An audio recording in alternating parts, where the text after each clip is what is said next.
pouvoir démarrer cette matinée Cotrep 2025. Donc, je suis Alexandra Bellegarde, je suis chef de projet recyclabilité pour le Cotrep et j'animerai ce webinaire aujourd'hui en compagnie d'autres membres du Cotrep représentant les 4 entités.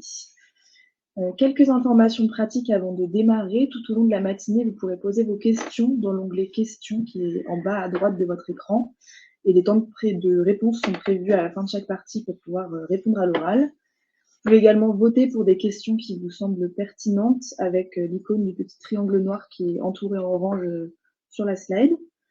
Ça permet de rendre la question plus visible pour les modérateurs qui répondent à vos questions et pour qu'on puisse y répondre à l'oral. Le webinaire est enregistré, il sera disponible sur le site du Cotrep après l'événement, donc il y aura un lien de replay. Vous recevrez également un mail avec un lien de replay qui vous enverra directement sur cette plateforme. Donc vous aurez accès aux questions et réponses qui ont été posées durant l'événement. Et on mettra également une FAQ de la matinée sur le site du Cotrep. Donc pas d'inquiétude, vous aurez accès aux questions-réponses ultérieurement. Et j'ajoute également qu'à la fin du webinaire, un peu plus tard, vous recevrez une enquête de satisfaction par mail, donc n'hésitez pas à y répondre afin de nous aider à améliorer les prochains webinaires du Cotrep. Je vais maintenant laisser la parole à Sébastien Balangeau, qui est le nouveau directeur général du SRP, pour introduire cette matinée. Bonjour, donc je remercie, je suis très heureux de pouvoir ouvrir cette matinée 2025 du Cotrep. Donc le Cotrep, pour ceux qui seraient les moins familiarisés, c'est le comité technique de recyclage des emballages plastiques. Et l'objet de cette réunion, c'est de faire un point sur l'actualité 2024 du Cotrep pour trouver des solutions techniques pour le développement d'emballages plastiques recyclables. Donc voilà, l'idée aujourd'hui, c'est qu'on puisse regarder tout ce qui a été fait en 2024 et vous échanger avec vous et vous indiquer ce sur quoi nous sommes engagés en 2025. Donc peut-être le Cotrep en 2 mots. Donc ça...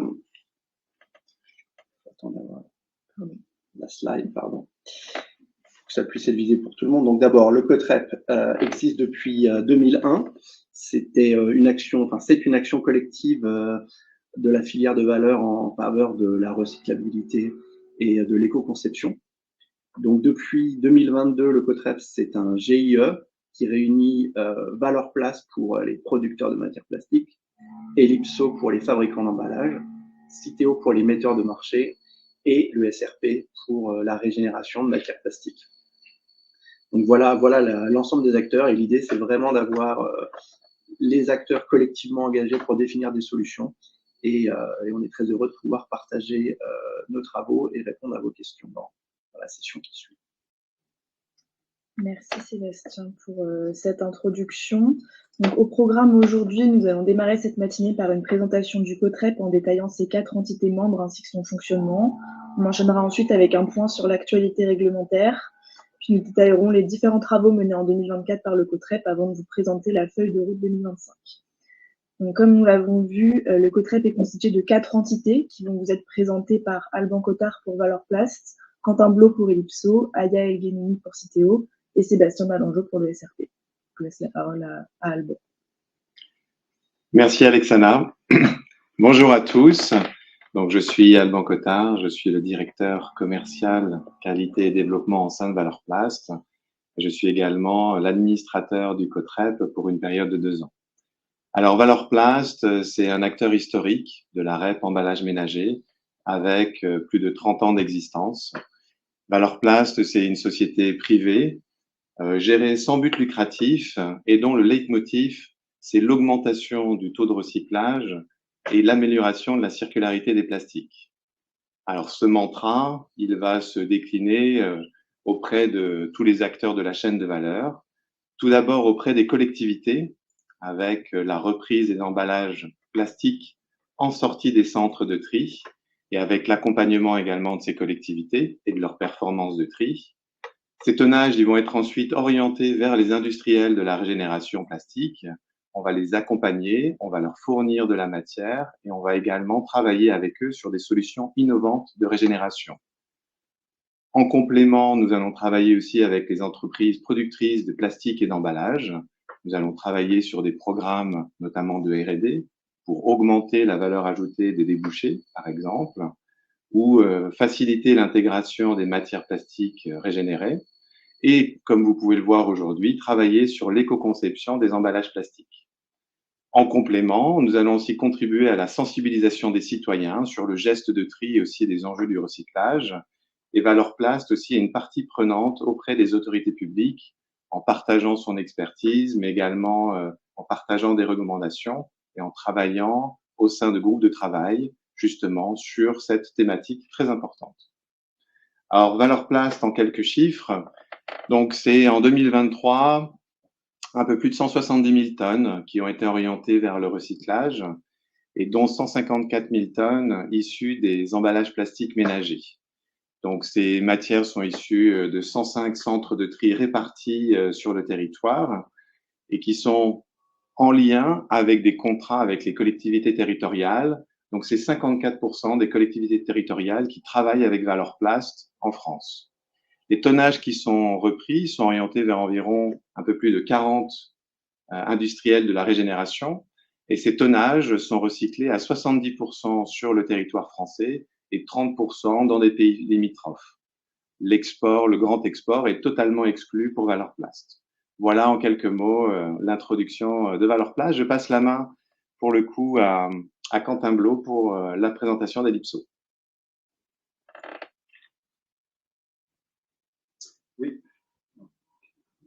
Oui, bonjour, Quentin Blot, donc chargé de mission économie circulaire pour Ellipso. Ellipso, en quelques mots, c'est l'association professionnelle qui représente les fabricants d'emballages plastiques, rigides et flexibles. Concernant les chiffres, pour donner un peu la représentation du marché, donc l'emballage plastique, c'est à peu près 7 milliards de chiffre d'affaires aujourd'hui pour 320 entreprises. Qui représente à peu près 25 000 collaborateurs pour une quantité de 1 300 000 tonnes d'emballage plastique produit.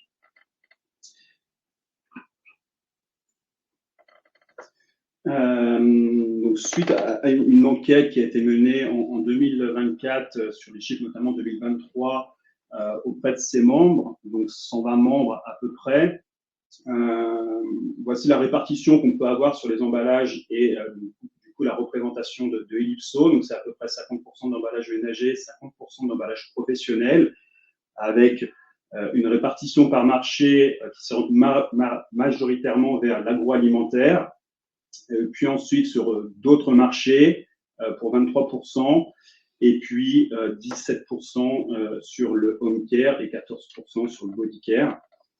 Et en termes de priorité concernant les sujets d'innovation vis-à-vis de nos membres, ce qui ressort majoritairement, donc il y a l'incorporation de matières recyclées, la recyclabilité et ce pourquoi aujourd'hui on est tous autour soit de nos écrans autour de la table, et puis le troisième point qui est l'allègement, la réduction.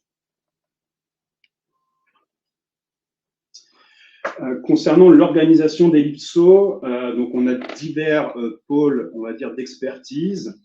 Donc tout d'abord un premier pôle qui tourne autour de l'environnement et des enjeux liés à l'économie circulaire. On a un pôle sur tout ce qui est affaires réglementaires, donc notamment autour de la réglementation sur les substances, des sujets qu'on voit apparaître depuis quelques années et qui sont assez prisés vis-à-vis soit des metteurs en marché, soit des transformateurs, et puis un pôle affaires publiques pour notamment aussi pouvoir travailler en relation avec les différentes institutions, que ce soit à l'échelle nationale ou européenne. Concernant l'organisation, donc on a différents groupes de travaux pour aborder l'ensemble de ces sujets, donc soit sous forme de comité de secteur, sous forme de commission, avec pour objectif de pouvoir soit consolider, on va dire, des positions filières côté Ellipso, soit pouvoir fournir des livrables tels que des guides sur la recyclabilité, sur également l'ensemble des sujets substances. Donc, voilà en quelques mots Ellipso, et je vais laisser la parole à Citeo pour du coup la présentation de Citeo. Merci Quentin. Donc je me présente, Aya El Ghenouni, chef de projet éco-conception chez Citeo, et je vais vous parler de Citeo en quelques mots. Donc Citeo, c'est une entreprise à mission qui a été créée il y a 30 ans par les entreprises de la grande consommation. C'est un éco-organisme dont l'objectif est de mutualiser les coûts de la fin de vie des emballages et papier, en déployant donc des solutions de tri et de recyclage, mais également des solutions de réduction et de réemploi. Donc aujourd'hui, Citeo est un groupe. Citeo et Adelph sont agréés sur la REP emballage ménager et papier graphique, Adelph ayant une spécificité sur les secteurs des vins et spiritueux et des médicaments. Et depuis peu, donc une nouvelle filiale de Citeo, qui est Citeo Pro, a vu le jour, qui est dédiée à la REP des emballages de la restauration et qui demain se positionne sur la REP des emballages industriels et commerciaux. Donc, pour vous donner un peu plus de détails sur notre fonctionnement, Citeo, c'est une entreprise à statut privé qui aujourd'hui est sous agrément d'État. C'est-à-dire que notre travail est encadré par un cahier des charges qui nous est donné par l'État. On a une mission d'intérêt général et on est à but non lucratif. C'est-à-dire que tout l'argent qui est recueilli sous forme d'éco-contribution par nos entreprises clientes servent à remplir les rôles et missions de Citeo, qui sont donc principalement organiser la collecte, le tri et le traitement des emballages et des papiers, mais également une grosse partie est dédiée au pilotage de programmes de recherche pour développer l'éco-conception et faire progresser les process industriels. Et c'est entre autres ce qu'on fait de par notre présence au COTREP. Et on a également un grand pan de notre activité sur la sensibilisation des citoyens aux gestes de tri, qui aujourd'hui est le premier maillon pour recycler un emballage. Et je laisse la main au SRP pour se présenter. Donc de nouveau Sébastien Malangeau pour le SRP. Donc le SRP, c'est le syndicat professionnel des régénérateurs de matières plastiques. C'est un syndicat créé en 1974 qui aujourd'hui rassemble 33 membres actifs sur une cinquantaine de sites de production, 25 membres associés. Ils représentent un peu plus de 80 et 85% de la capacité de production de MPR en France, matières plastiques recyclées. Sur l'année 2023, l'ensemble de ces membres ont produit ont régénéré plus de 571 000 tonnes de matières plastiques recyclées, soit l'équivalent de 1,4 million de tonnes de CO2 évitées. Donc, les membres du SRP, c'est des acteurs qui réalisent 2 des opérations parmi les 6 suivantes, c'est-à-dire le tri, le lavage, le broyage, la densification, la granulation ou le compoundage. Donc voilà, on a tous des acteurs qui sont positionnés sur sur au moins 2 et parfois plus évidemment de ces activités. Et donc nous sommes le syndicat professionnel de la profession avec des activités classiques comme nos partenaires, veille, expertise technique, la participation au COTREP en fait partie, et puis animation d'un certain nombre de groupes de travail, et notamment une task force plastique recyclé, qui vise à mettre autour de la table les acteurs de la filière pour essayer de se coordonner au mieux en faveur de l'économie circulaire et pouvoir faire des recommandations et proposer des orientations au pouvoir public. Voilà pour le SRP. Merci à tous. Donc nous allons pouvoir passer à l'explication du fonctionnement général du COTREP. Donc premièrement, quel est le champ d'action du COTREP, quel est son scope? Donc ce sont les emballages plastiques ménagers qui disposent d'une filière existante, par exemple les emballages souples en PE, les bouteilles et flacons PET clairs, les emballages rigides en PP, ou d'une filière de recyclage en développement, par exemple les souples PP et PPPE, les rigides PET multicouches ou encore le polystyrène. Le scope du COTREP comprend également les emballages de restauration de petite taille en plastique qui sont rattachés à la REP des emballages ménagers. Et aujourd'hui, les emballages professionnels ne font pas partie du scope du COTREP, mais cela pourrait évoluer en fonction des décisions des membres et des agréments futurs des éco-organismes. Le COTREP n'est pas fermé à faire évoluer son scope si toutes les conditions sont réunies, mais aujourd'hui, elles ne le sont pas. Donc, on se cantonne aux emballages ménagers à date. Donc, comment est-ce que le COTREP agit? Il agit selon 4 grands principes qui sont les suivants. Le premier, c'est la gouvernance collaborative. Les 4 entités membres du COTREP représentent l'ensemble de la chaîne de valeur, donc les producteurs de résine plastique, les fabricants d'emballage, les metteurs en marché et les régénérateurs. Et toutes les décisions sont prises à l'unanimité, c'est-à-dire que toutes les entités doivent trouver un consensus avant chaque décision et publication du COTREP. Le deuxième principe, c'est la représentativité du territoire. Donc, nos protocoles de test prennent en compte les spécificités en termes de système de collecte et de tri en place en France, les procédés de recyclage et de débouchés en France, ainsi que les gisements d'emballage qui sont mis sur le marché en France. Ensuite, nos avis sont basés sur des tests qui sont réalisés principalement à échelle pilote, mais ils peuvent aussi être réalisés à échelle semi-industrielle ou industrielle chez des régénérateurs. Et enfin, le COTREP accompagne l'innovation grâce à différentes productions à destination des industriels, qui peuvent être des protocoles de test, des guides d'éco-conception sur la recyclabilité et les recommandations. Donc, ces différentes ressources sont des outils d'éco-conception qui sont mis à disposition pour développer des emballages recyclables en France. Donc, qu'est-ce qu'un emballage recyclable en France? Pour les emballages ménagers, c'est défini dans le décret QCE du 29 avril 2022, donc c'est le décret relatif à l'information du consommateur sur les qualités et caractéristiques environnementales des produits générateurs de déchets. Et donc, pour qu'un emballage soit recyclable, il doit respecter 5 grands principes qui sont également repris dans la méthodologie recyclabilité de Citeo. Donc, les principes sont que l'emballage doit pouvoir être collecté efficacement grâce à des points de collecte accessibles, il doit pouvoir être trié et orienté vers la filière de recyclage appropriée, il doit être exempt d'éléments perturbateurs du tri ou du recyclage, il doit avoir la capacité d'être transformé en matière recyclée et d'être recyclé à l'échelle industrielle dans une matière recyclée de qualité avec des débouchés pérennes. Donc, le COTREP intervient plutôt au niveau de l'étape 3.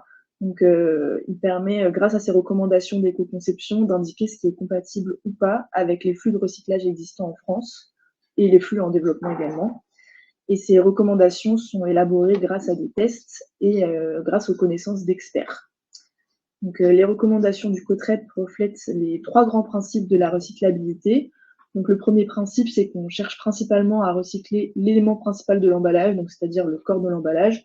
Si on prend l'exemple du flacon qui est sur la slide, donc c'est vraiment le corps du flacon. Ensuite, le deuxième principe, c'est que les barrières, les additifs, les charges ne doivent pas compromettre le tri ni le recyclage. Donc, par exemple, les charges ne doivent pas venir perturber la densité de l'emballage. Il ne faut pas qu'il y ait un colorant non détectable en centre de tri, par exemple du noir de carbone, afin que l'emballage puisse être correctement orienté et recyclé.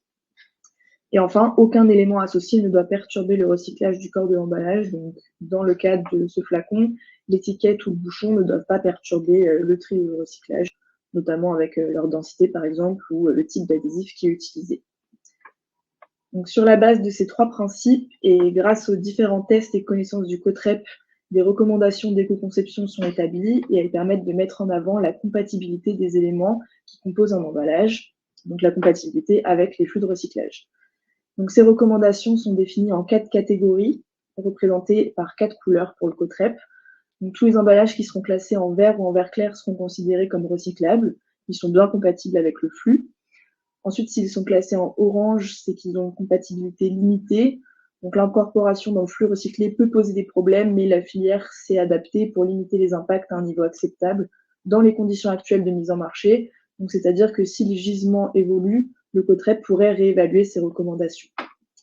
Et enfin, la dernière catégorie, c'est le classement en rouge, c'est-à-dire que l'emballage ou son élément est non compatible et ou perturbateur du flux. Donc, l'emballage ne pourra pas être recyclé ou l'élément risque de perturber le process.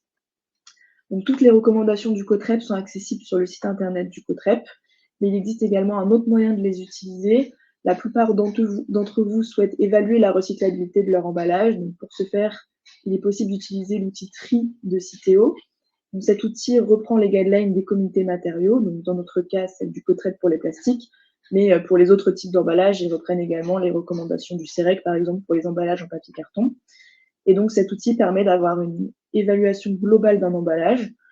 Donc, en d'autres termes, cette évaluation repose en grande partie sur le respect des recommandations des comités matériaux, donc celle du COTREP pour les emballages en plastique. Donc, qu'est-ce que ça signifie? Si votre emballage ne respecte pas les recommandations, c'est-à-dire que s'il est classé en rouge, l'emballage ne sera pas compatible et donc le résultat affiché dans tri sera non recyclable. Donc, il est important de respecter les recommandations du COTREP pour être considéré comme recyclable dans l'outil tri. Donc, Je laisse maintenant la parole à Vincent Collard de Citeo pour nous faire un point sur l'actualité réglementaire. Merci Alexana. On va bouger sur la réglementation française, puis après on ira sur la réglementation européenne qui est en construction. La PPWR a été publiée il y a 10 jours et j'ai vu dans le chat qu'on a déjà plein de questions là-dessus, sur est-ce qu'on reste sur un modèle français, est-ce qu'on donne de la visibilité sur l'Europe, est-ce qu'on harmonise l'Europe. Donc c'est vraiment toutes ces questions-là qu'on va aborder maintenant. Droit français.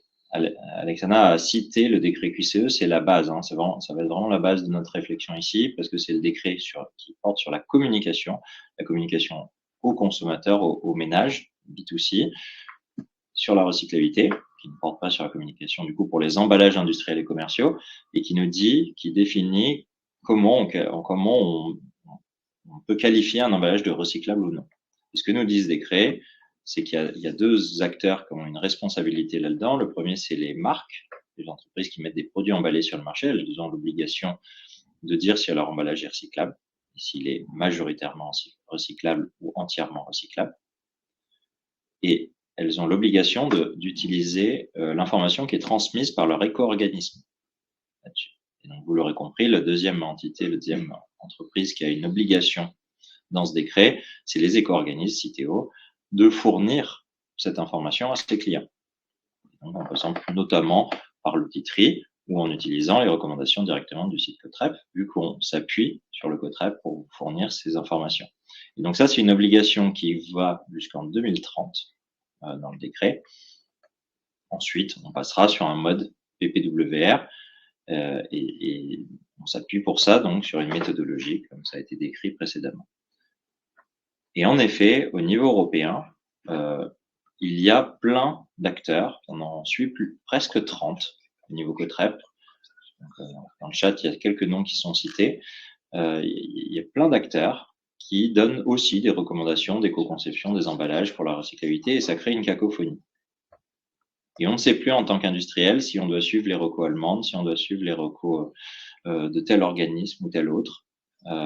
Pour investir dans la durée, c'est très compliqué. Et ça a été bien vu par les autorités et la Commission européenne, dans PPWR, a proposé un article 6 qui vise à harmoniser les pratiques. Ça veut dire quoi, harmoniser les pratiques? Ça ne veut pas dire qu'on va harmoniser la manière dont c'est collecté, trié et recyclé en Europe. On aura encore des différences de centres de tri, on aura encore des différences d'usines de recyclage différentes entre les pays. Ça ne veut pas non plus dire qu'on va harmoniser ce qu'on mange, avec quel savon on se lave, comment on nettoie sa maison. Parce que ça impacte les emballages qu'on met sur le marché et en fait, c'est différent de chaque pays. Donc, on ne va pas harmoniser ça. Ce qu'on va harmoniser, c'est les règles de conception pour essayer de tendre vers une règle unique de conception en vue du recyclage au niveau européen. Et la conséquence de ça, c'est qu'on on va s'éloigner un tout petit peu de notre réalité française, ce qu'on fait au Cotrep, notre connaissance très très forte des centres de tri français, notre connaissance très forte des recycleurs qui reçoivent des déchets français. On va s'éloigner un tout petit peu de ça pour aller vers des recommandations qui vont bien pour tous les pays européens, ce qui va nous permettre derrière d'avoir une recommandation unique. Donc, dans PPWR, ce qu'il faut bien comprendre, c'est que ça rentre en vigueur en 2026. Sur la recyclabilité, ça s'applique en 2030.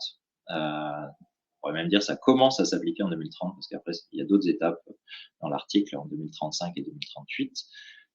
Et la conséquence immédiate, c'est que ça va interdire les emballages non recyclables et la modulation du tarif dans les éco-organismes, Citeo, passera à l'unité jetée et plus à l'UVC comme aujourd'hui, et modulé par un score de recyclabilité. Donc, un score de type celui que vous obtenez quand vous utilisez le logiciel TRI. Pour faire ça, parce que c'est très technique de savoir, vous l'avez vu, si vous êtes familier avec les travaux du Cotrep, les tableaux verts, orange, rouge, ça se base sur des tests, ça se base sur des consensus d'experts, c'est assez compliqué. L'idée de la Commission européenne, c'est de lier l'acte délégué à venir avec des normes. Donc, on va aller vers des normes produites par le SEN qui vont nous donner ces indications de comment faire ces emballages recyclables. Pendant très longtemps, ça n'a pas été écrit, cette logique de passer du texte à la norme. On a eu un courrier qui a été envoyé au SEN par la Commission européenne à la fin de l'année 2024 qui montre que le travail qui est fait au niveau normatif permet aujourd'hui à la Commission de s'appuyer dessus et de se dire c'est intéressant, on veut que ça aille au bout sur le plastique et on demande aux SEN de faire le même travail finalement sur les papiers cartons, le verre et le métal. Comme ça, on aura un jeu de critères sur le même modèle au niveau européen sur lequel la réglementation pourra s'appuyer. Et donc, ces normes sont en cours de rédaction. L'esprit de ce texte de PPWR comme des normes, c'est celui-là. C'est vous vous posez la question, est-ce que mon emballage est recyclable? Comme aujourd'hui, votre réflexe, ça va aller peut-être d'aller voir sur le site Cotrep pour le savoir. Ben là, ça va être la même chose, sauf que vous irez voir une norme. Et cette norme, ou un logiciel qui l'exploite. Si vous trouvez votre réponse dans le tableau, ben c'est bon. Vous pouvez calculer votre score et votre grade de recyclabilité. Vous n'aurez pas de test à faire. Le but, c'est bien d'éviter à l'industrie de faire des tests dans tous les sens. Si il y a le tableau, la réponse, ça fonctionne, c'est bon. Si vous avez un composant en rouge, ça conduit à 0% de recyclabilité. L'emballage sera interdit en 2030. Et donc ça, on retrouve quelque chose qui existe déjà dans le Cotrep, comme ça a été dit par avant. Et puis, si vous ne trouvez pas l'info dans la norme, et ben là, ça demande du coup de tester. C'est pour ça qu'il y aura des protocoles de test à disposition et de revenir voir le SEN pour mettre à jour les tableaux avec vos résultats. Et donc, c'est ça qui va harmoniser les pratiques. On n'aura plus, tiens, en Allemagne, ils disent ça, mais tiens, en France, on dit ça, et en Espagne, on dit ça. C'est fini. On aura, et ce sera pas le Cotrep qui s'impose à tous les pays européens, ce ne sera pas Recyclas qui s'impose à tous les pays européens, ce ne sera pas Cyclos ou le Zentralstelle en Allemagne qui s'impose à tous les pays européens. C'est bien des normes, c'est un nouveau modèle qui va s'appliquer à tout le monde à partir de 2030. Et donc ça, c'est juste pour vous dire, c'est structuré, le Cotrep participe à ce travail-là activement via ses membres. C'est structuré au sein du SEN, où on a un groupe de pilotage et 2 groupes de travail. WG veut dire Working Group. Un qui va travailler plutôt sur le plastique, que j'ai le plaisir d'animer, et un autre groupe qui travaille sur tous les autres matériaux. Comme on avait démarré sur le plastique un petit peu avant, on a beaucoup avancé là sur des normes de méthodologie globale et de tests en centre de tri côté plastique. On va voir comment ça avance tout matériau, mais l'idée de tout le monde, là, c'est d'essayer d'arriver sur une méthodologie qui marche pour tout le monde, à éviter d'avoir une méthodologie par matériau, ça n'a pas vraiment de sens. Et donc, le Cotrep, quand il continue ses études, on va en parler après, sur tout ce qui a été fait en 2024, et on continue d'alimenter ces travaux européens, en fait, parce qu'on a besoin de ces tests, de cette expertise pour créer la première version, mais surtout le mettre à jour derrière, parce qu'on ne va pas s'arrêter d'innover, que ce soit au niveau des emballages, que ce soit au niveau des centres de tri, que ce soit au niveau des recycleurs. Le Cotrep, dans ce monde européen, ce qu'il faut bien comprendre, là, parce qu'on se presse un petit peu là de se dire quand est-ce qu'on passe au niveau européen, jusqu'en 2030, la loi française demande à ce qu'on s'appuie sur le Cotrep pour les clients de Citeo. Donc on va devancer ça, vous dire dès maintenant on passe sur les normes sont plastiques, la première version sera publiée d'ici la fin de l'année. Devancer ça, en fait, ça viendrait contraire à la loi et ça viendrait une sorte de surtransposition du droit européen trop vite. Et c'est pire que ça, c'est qu'aujourd'hui, autant en France, on a des tableaux, mais surtout, on sait comment on a une méthode pour dire comment on passe d'un tableau à un score de recyclabilité ou un grade de recyclabilité. Au niveau européen, ça, on le sait pas. Et on va savoir en 2027 ou 2028 comment on utilise ce tableau pour passer aux grades qui sont mentionnés dans PPWR ABC. Et donc, du coup, le mettre en œuvre trop tôt fait qu'on ne connaît pas les grades et qu'on peut faire des erreurs. En plus de surtransposer en France plutôt par rapport à d'autres pays. Et donc, on a vraiment le Cotrep qui, aujourd'hui, est la référence et le restera jusqu'en 2030, qui, en parallèle, continue d'alimenter l'Europe parce qu'on a bien conscience qu'une fois que les normes publiées, vous allez les regarder également pour vos investissements et vos développements, c'est évident. Donc, il y a vraiment les deux qui vont coexister un moment. En 2030, finalement, c'est PPWR qui s'applique. On change de méthodologie avec des nouveaux tableaux, une nouvelle philosophie. Le Cotrep continue d'exister. On n'a pas prévu de faire une Cotrep. On va alimenter l'Europe en connaissances, comme je disais, dans les normes. Et puis, il y a cette période 2028-2030, finalement, où on connaîtra et comment faire en France et comment faire en Europe. Ce sera toujours la méthode officiellement française qui s'applique. Donc là, il y aura une période où on est en train de réfléchir sur comment la prendre au mieux pour que ce soit plus facile pour tout le monde. Ce sera les 2 ans de transition pour pouvoir vous permettre d'évoluer et d'appréhender les nouvelles règles.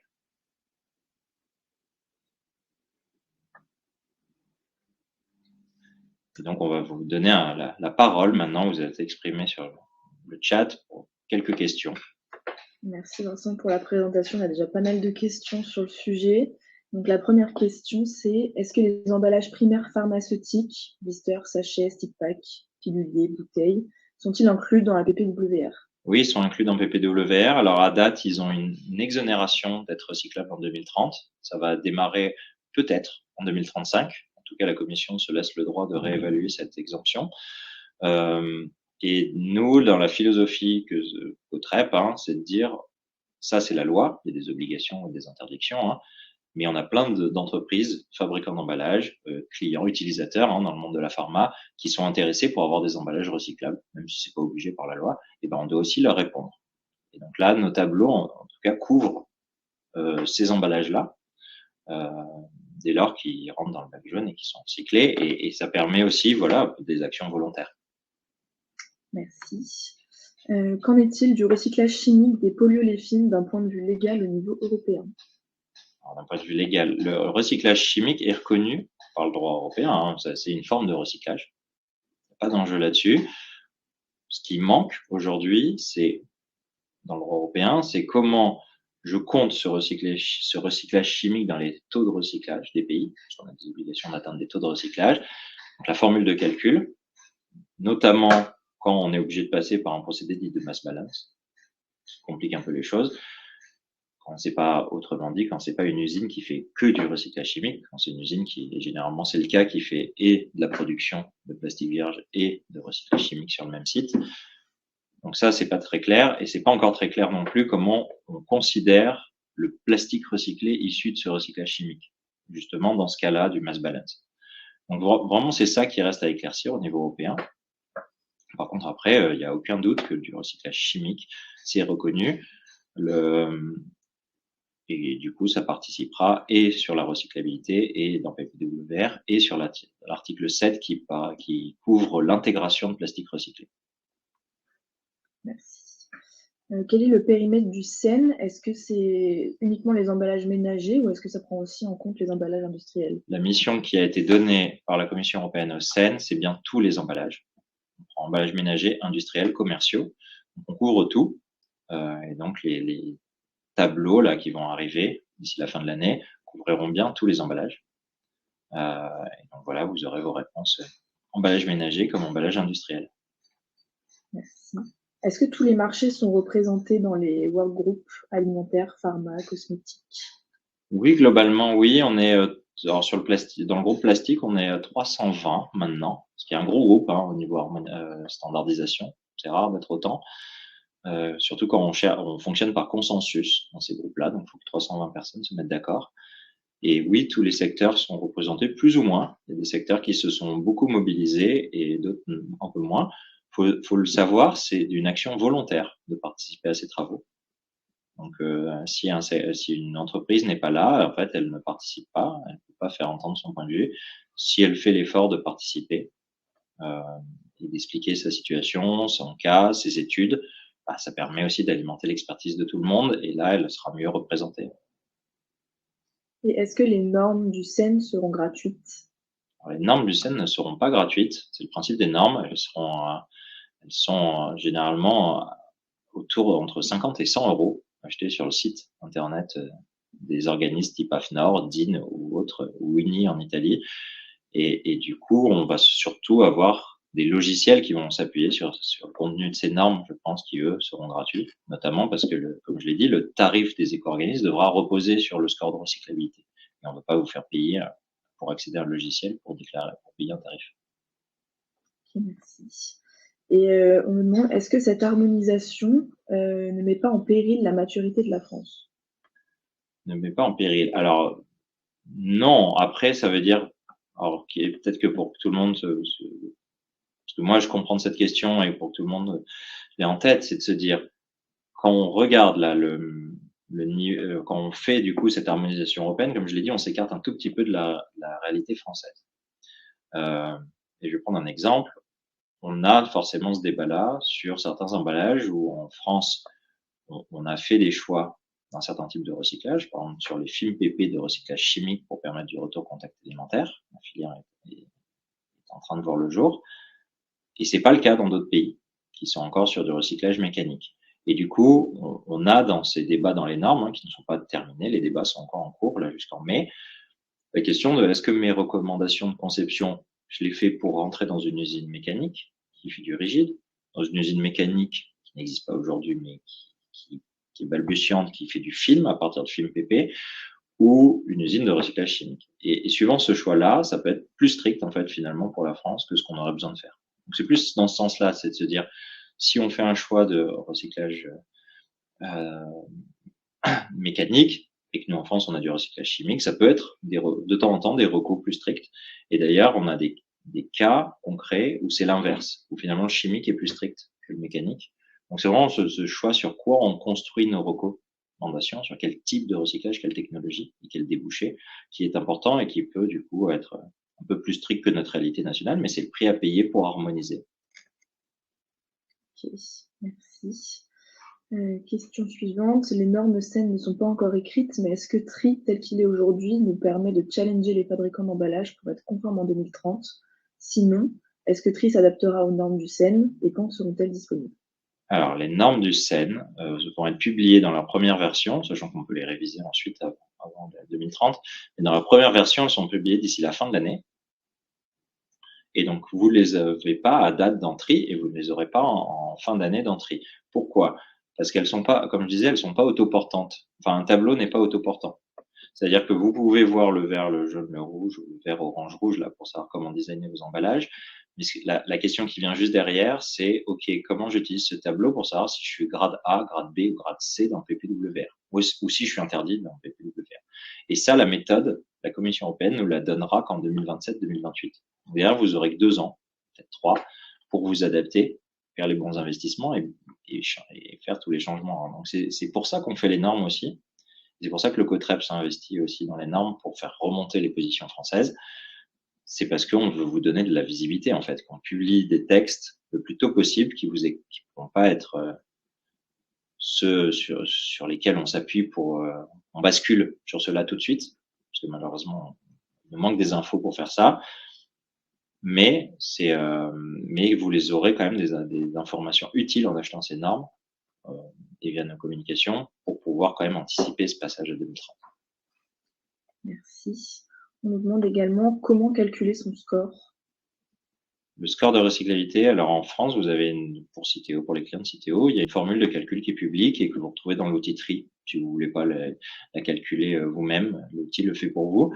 Et puis le score au niveau européen, c'est un travail qui va démarrer et qui sera connu en 2028. Ok. On nous demande également à quoi correspond une unité jetée. Est-ce que c'est un élément d'emballage ou une unité d'emballage? Alors, est-ce que ça veut dire, par exemple, que vous avez vos 4 pots de yaourt qui sont ensemble avec un opercule, une banderole et une cartonnette autour? Donc aujourd'hui, votre tarif Citeo, par exemple, pour revenir sur un tarif d'un éco-organisme, il porte sur l'ensemble. Demain, on va regarder la recyclabilité et on va baser le tarif là-dessus. Donc, du coup, c'est ce que demande PPWR. Du coup, ce qui va être intéressant, c'est de se mettre au niveau d'un pot unitaire avec sa banderole et avec son opercule. Et on va regarder chaque pot et on va regarder la cartonnette à part parce que finalement, jamais on les jette ensemble combinés. Merci. Et enfin, quels marchés seront exemptés de mettre sur le marché des emballages plastiques recyclables? Alors, au-delà des emballages plastiques, il y a quelques marchés qui sont exemptés. On a parlé des produits pharmaceutiques et médicaux. Il y a le transport de produits dangereux qui ne permettent pas de recyclage, qui peuvent avoir une exemption. Puis après, on a certains matériaux qui sont exemptés, comme la porcelaine ou le bois léger, qui pose d'autres questions, parce qu'aujourd'hui, on manque de définition pour savoir ce que c'est, par exemple, du bois léger, si vous en faites aussi. Et il y a le textile aussi qui est exonéré. Pareil, c'est pas vraiment un matériau, le textile. Est-ce que le textile plastique c'est exonéré? Est-ce que c'est que le coton qui est exonéré? On ne sait pas encore. Et c'est des exonérations qui sont pour l'instant dans le texte de PPWR pour 5 ans. En 2035, on revient dans le cadre général d'être recyclable ou d'être sorti du marché. Ok. Merci Vincent pour cette présentation et toutes ces réponses aux questions. On va pouvoir passer à la suite. Donc on va maintenant vous présenter les travaux 2024 qui ont été menés par le COTREP Donc, les différents travaux vont vous être présentés par Quentin Blot, Yves Danois et Aya Elgueni.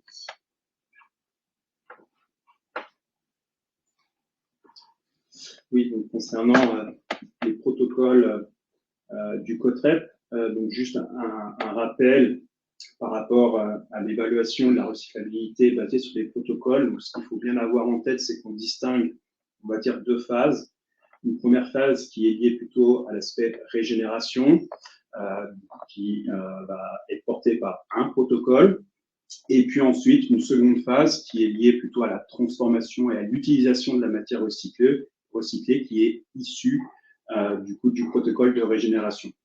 Sur base de ces résultats de ces deux protocoles, derrière, on va pouvoir émettre un avis général par la suite.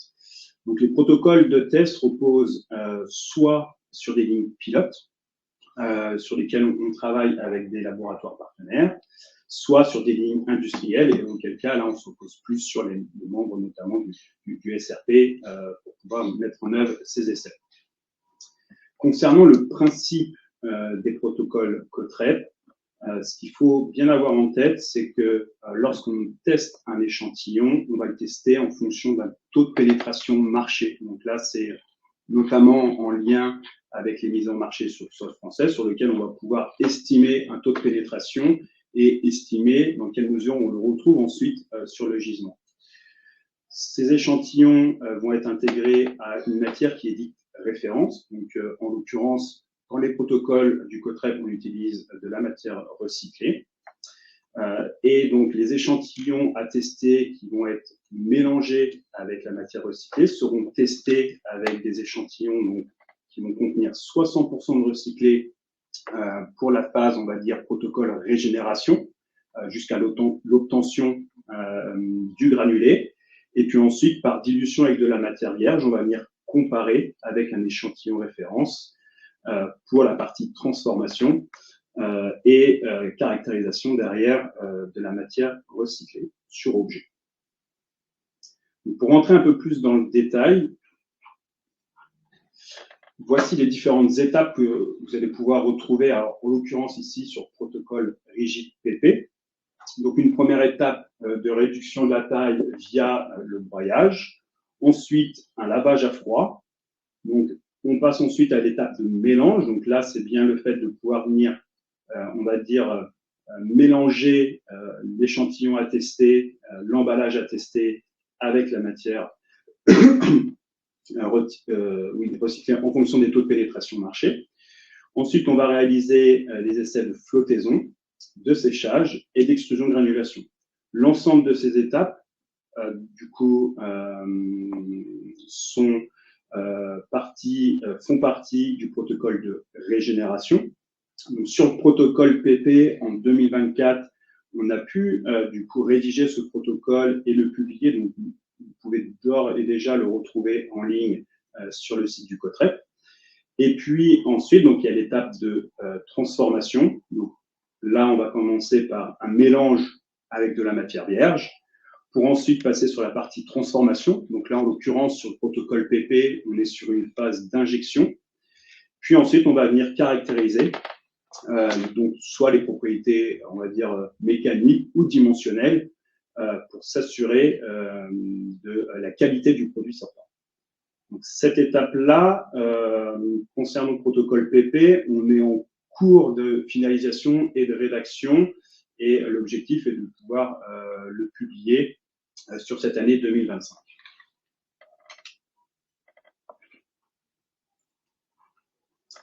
Donc, en l'occurrence, par rapport à ce protocole de transformation, nous avons déjà mené différentes étapes pour pouvoir aboutir au protocole.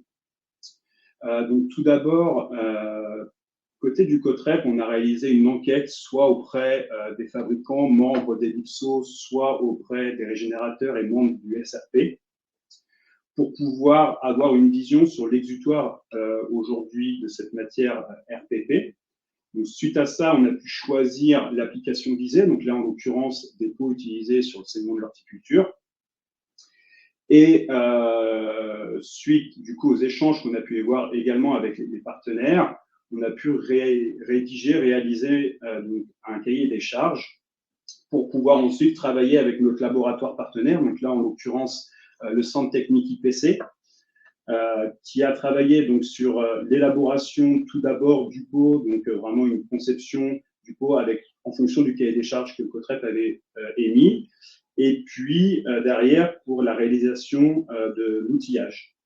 Donc des essais de simulation ont pu être faits pour pouvoir voir comment en effet allait se passer le remplissage en fonction des critères et notamment liés par exemple à la fluidité sur les grades de RPP.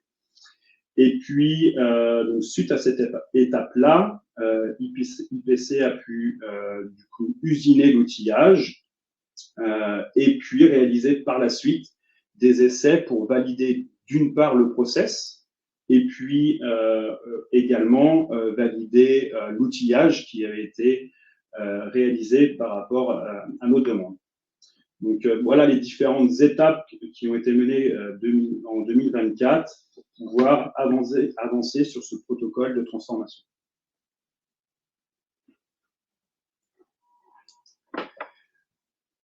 Donc, une fois qu'on a obtenu les pots après injection, l'idée c'est bien entendu de pouvoir les caractériser. J'évoquais tout à l'heure soit une caractérisation dimensionnelle, soit mécanique.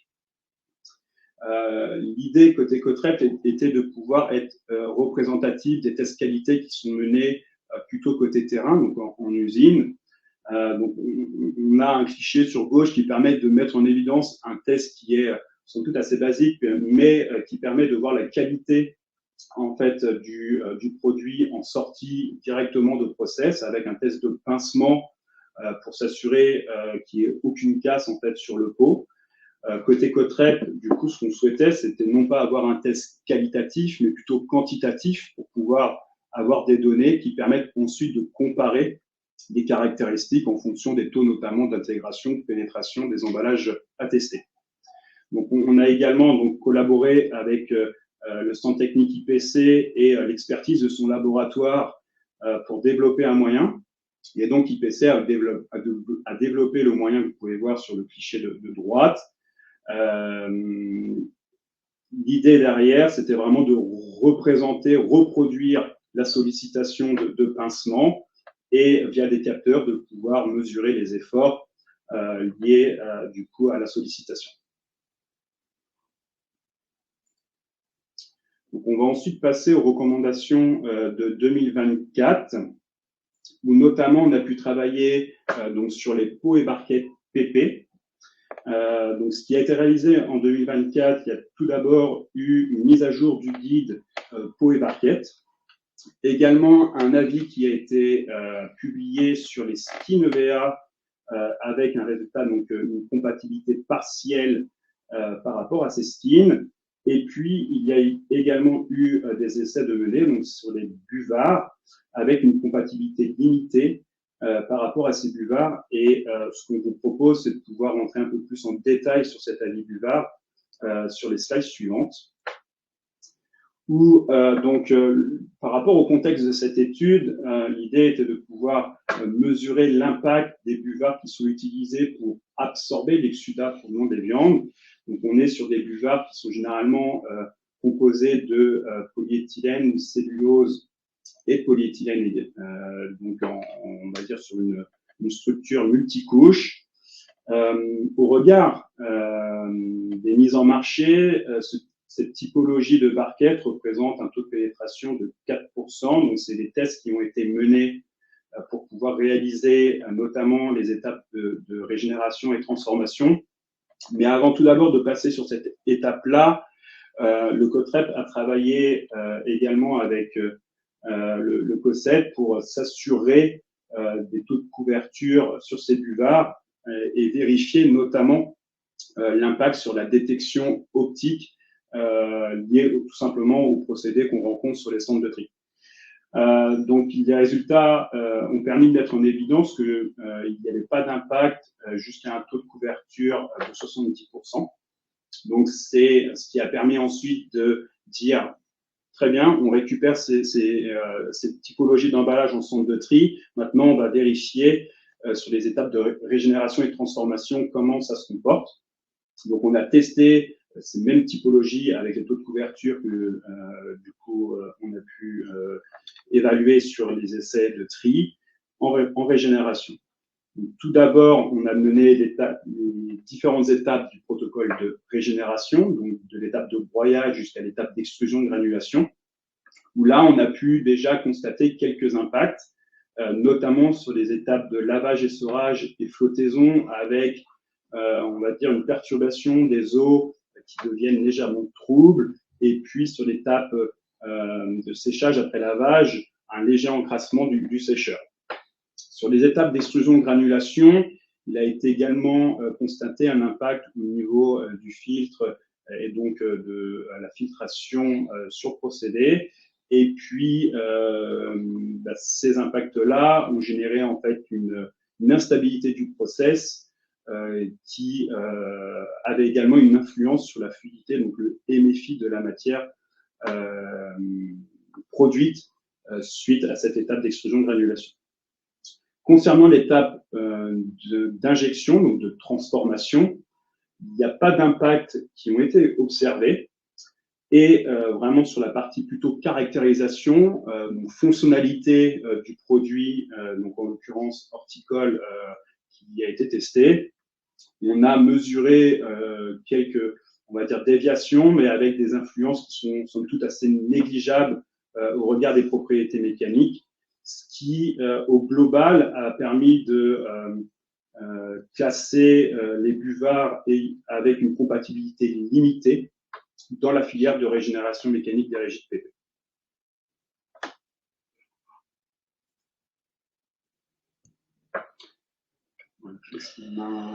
Bonjour à tous, Yves Danois, Valorplast. Je vais vous présenter la suite des recommandations 2024.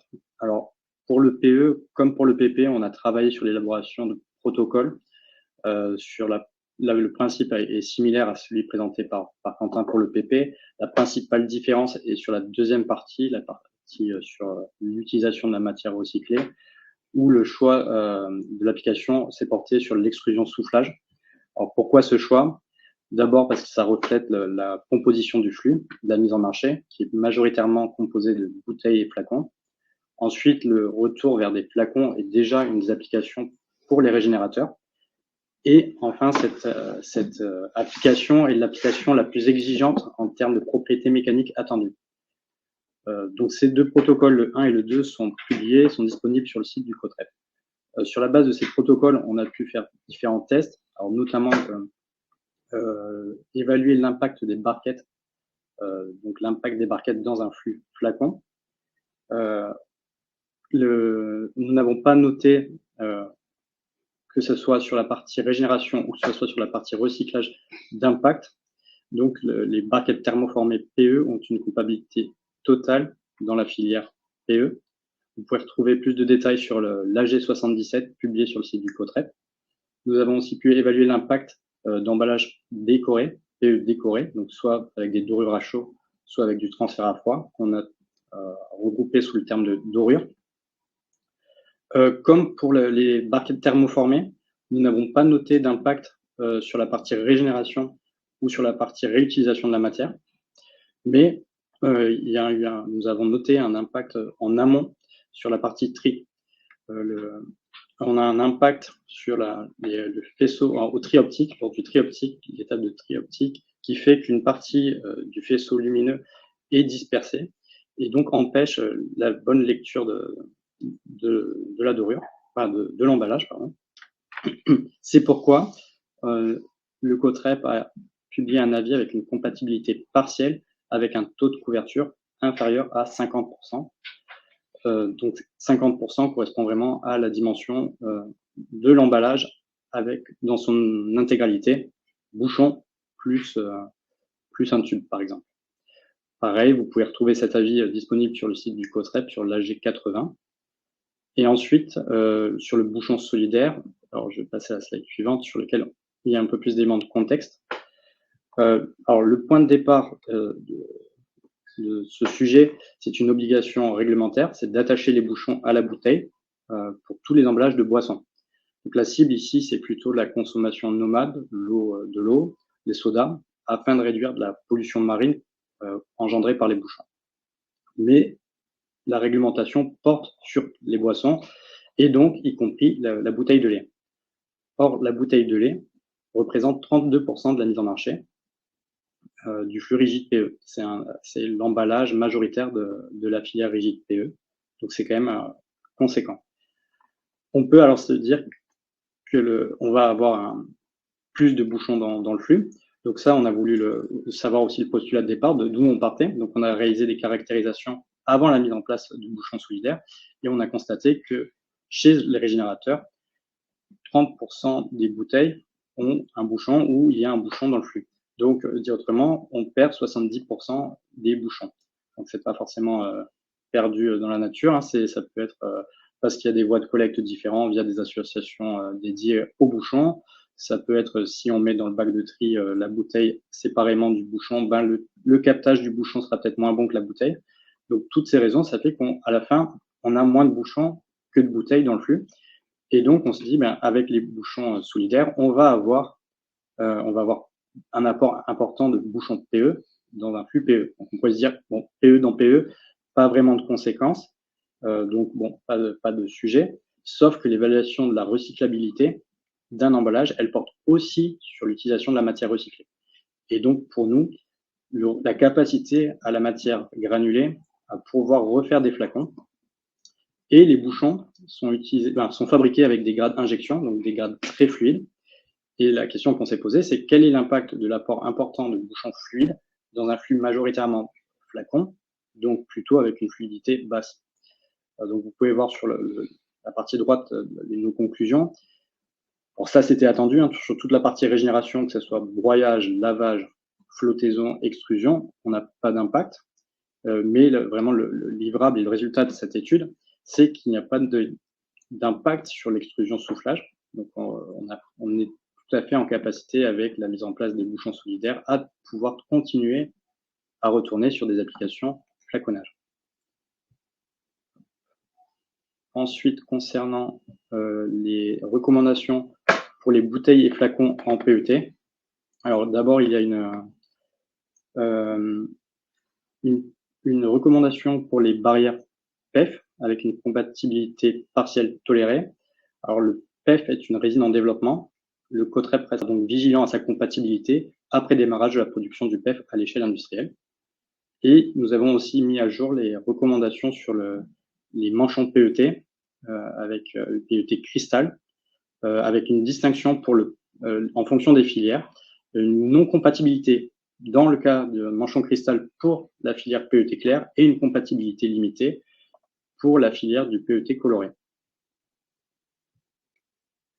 Concernant les emballages sombres, nous avons depuis plusieurs années un protocole qui a été créé en développement avec les fournisseurs de technologies. Ce protocole, en fait, va nous permettre d'identifier et de mettre des solutions colorantes détectables. Donc, c'est pour un peu éviter l'écueil de ce qu'on a pu citer dans cette réunion, par exemple d'un colorant avec du noir de carbone qui va absorber le rayon infrarouge et donc empêcher la détection de l'emballage et empêcher l'envoi de l'emballage dans sa filière de recyclage. Ce protocole permet de valider des solutions détectables. À date, 118 solutions sont validées par le COTREP. Vous pourrez retrouver l'ensemble de ces solutions sur le lien en bas de cette slide.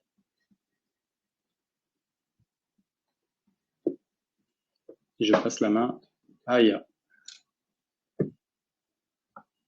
Merci Yves. Donc, sur le sujet des souples, cette année au COTREP, donc on avait 2 avis généraux que nous avons publiés. Donc, le premier était sur l'impact de l'EVA dans le corps de l'emballage dans la filière des souples PE. Donc, pour avoir plus de détails, je vous invite à lire l'avis général 76, dont la conclusion était que l'EVA était à compatibilité limitée dans la filière. Un deuxième temps fort de cette année, c'était la publication de l'avis sur l'orientation des souples PPPE chez les régénérateurs, qui a été publié très récemment et pour lequel je vous propose d'aller un peu plus en détail. Donc déjà, pour comprendre pourquoi c'est un sujet, il faut revenir sur les changements qui ont été opérés sur le flux souple en sortie des centres de tri. Donc historiquement, lorsque les emballages que vous mettiez dans le bac jaune arrivaient en centre de tri, on avait un flux dédié au souple PE et les autres souples d'autres résines étaient orientés vers les refus. Mais avec l'arrivée donc de la filière en développement de recyclage des souples PP, il a fallu donc que le flux s'adapte à cette nouvelle filière. Et donc pour ça, le flux développement souple a vu le jour, ce qui veut dire qu'en sortie de centre de tri, sur les souples, on avait un flux, non pas de film PE uniquement, mais qui produit en mélange film PE, film PP et film complexe PP-PE. Et c'est ce flux-là qui ensuite arrive chez les régénérateurs pour être recyclés.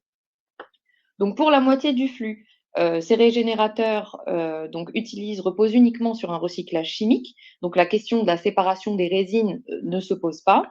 En revanche, on a un recycleur qui reçoit la moitié du flux, qui est Macaon, et donc qui est aussi le recycleur mécanique historique des souples PE.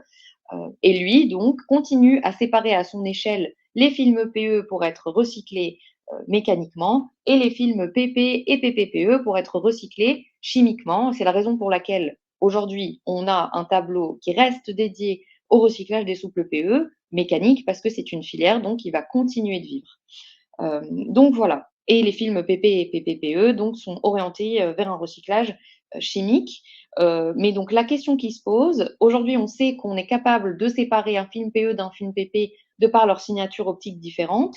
Maintenant, pour un film PP-PE, on se demande si sur le terrain, concrètement, est-ce qu'on est capable de les distinguer? Est-ce qu'on n'est pas susceptible de les confondre avec un mono-PE? Auquel cas, ils iraient vers la filière de recyclage mécanique où ils sont considérés comme étant incompatibles. Et c'est cette question à laquelle donc on a répondu à travers cette campagne de test.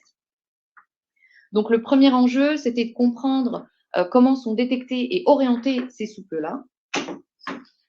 Et donc l'idée, c'était de comprendre les paramètres en fait qui influençaient l'orientation de ces souples chez le régénérateur. Donc pour ça, on a investigué l'influence de différents paramètres, notamment les épaisseurs. Donc on se demandait s'il y avait un seuil limite d'épaisseur à partir duquel on pouvait détecter une couche ou pas. On a investigué également l'impact de l'ordre des couches sur la lecture. Donc si mon rayon infrarouge arrive sur une première couche de PE ou sur une première couche de PP, est-ce que ça change quelque chose à la lecture?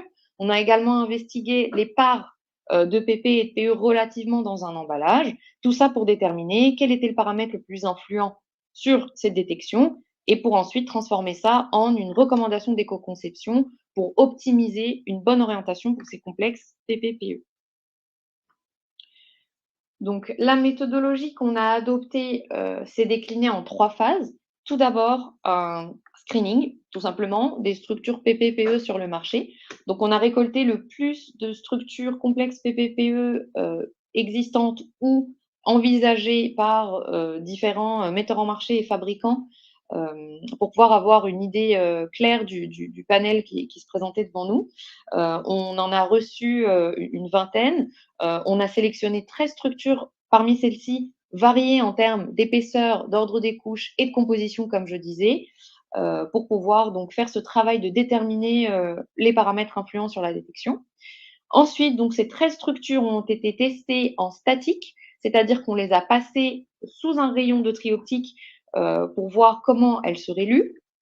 On les a passées sur différentes faces, etc., face au contact avec l'environnement, face au contact avec le produit, pour pouvoir tester notamment la question de l'ordre des couches. Et il en est sorti donc que la composition dans nos tests était le facteur le plus influent sur la détection de ces emballages. C'est-à-dire que ce qui a pesé en fait dans la lecture, c'était la part relative de PP et de PE par rapport au poids de l'emballage, donc tout simplement la masse de chacune de ces deux résines.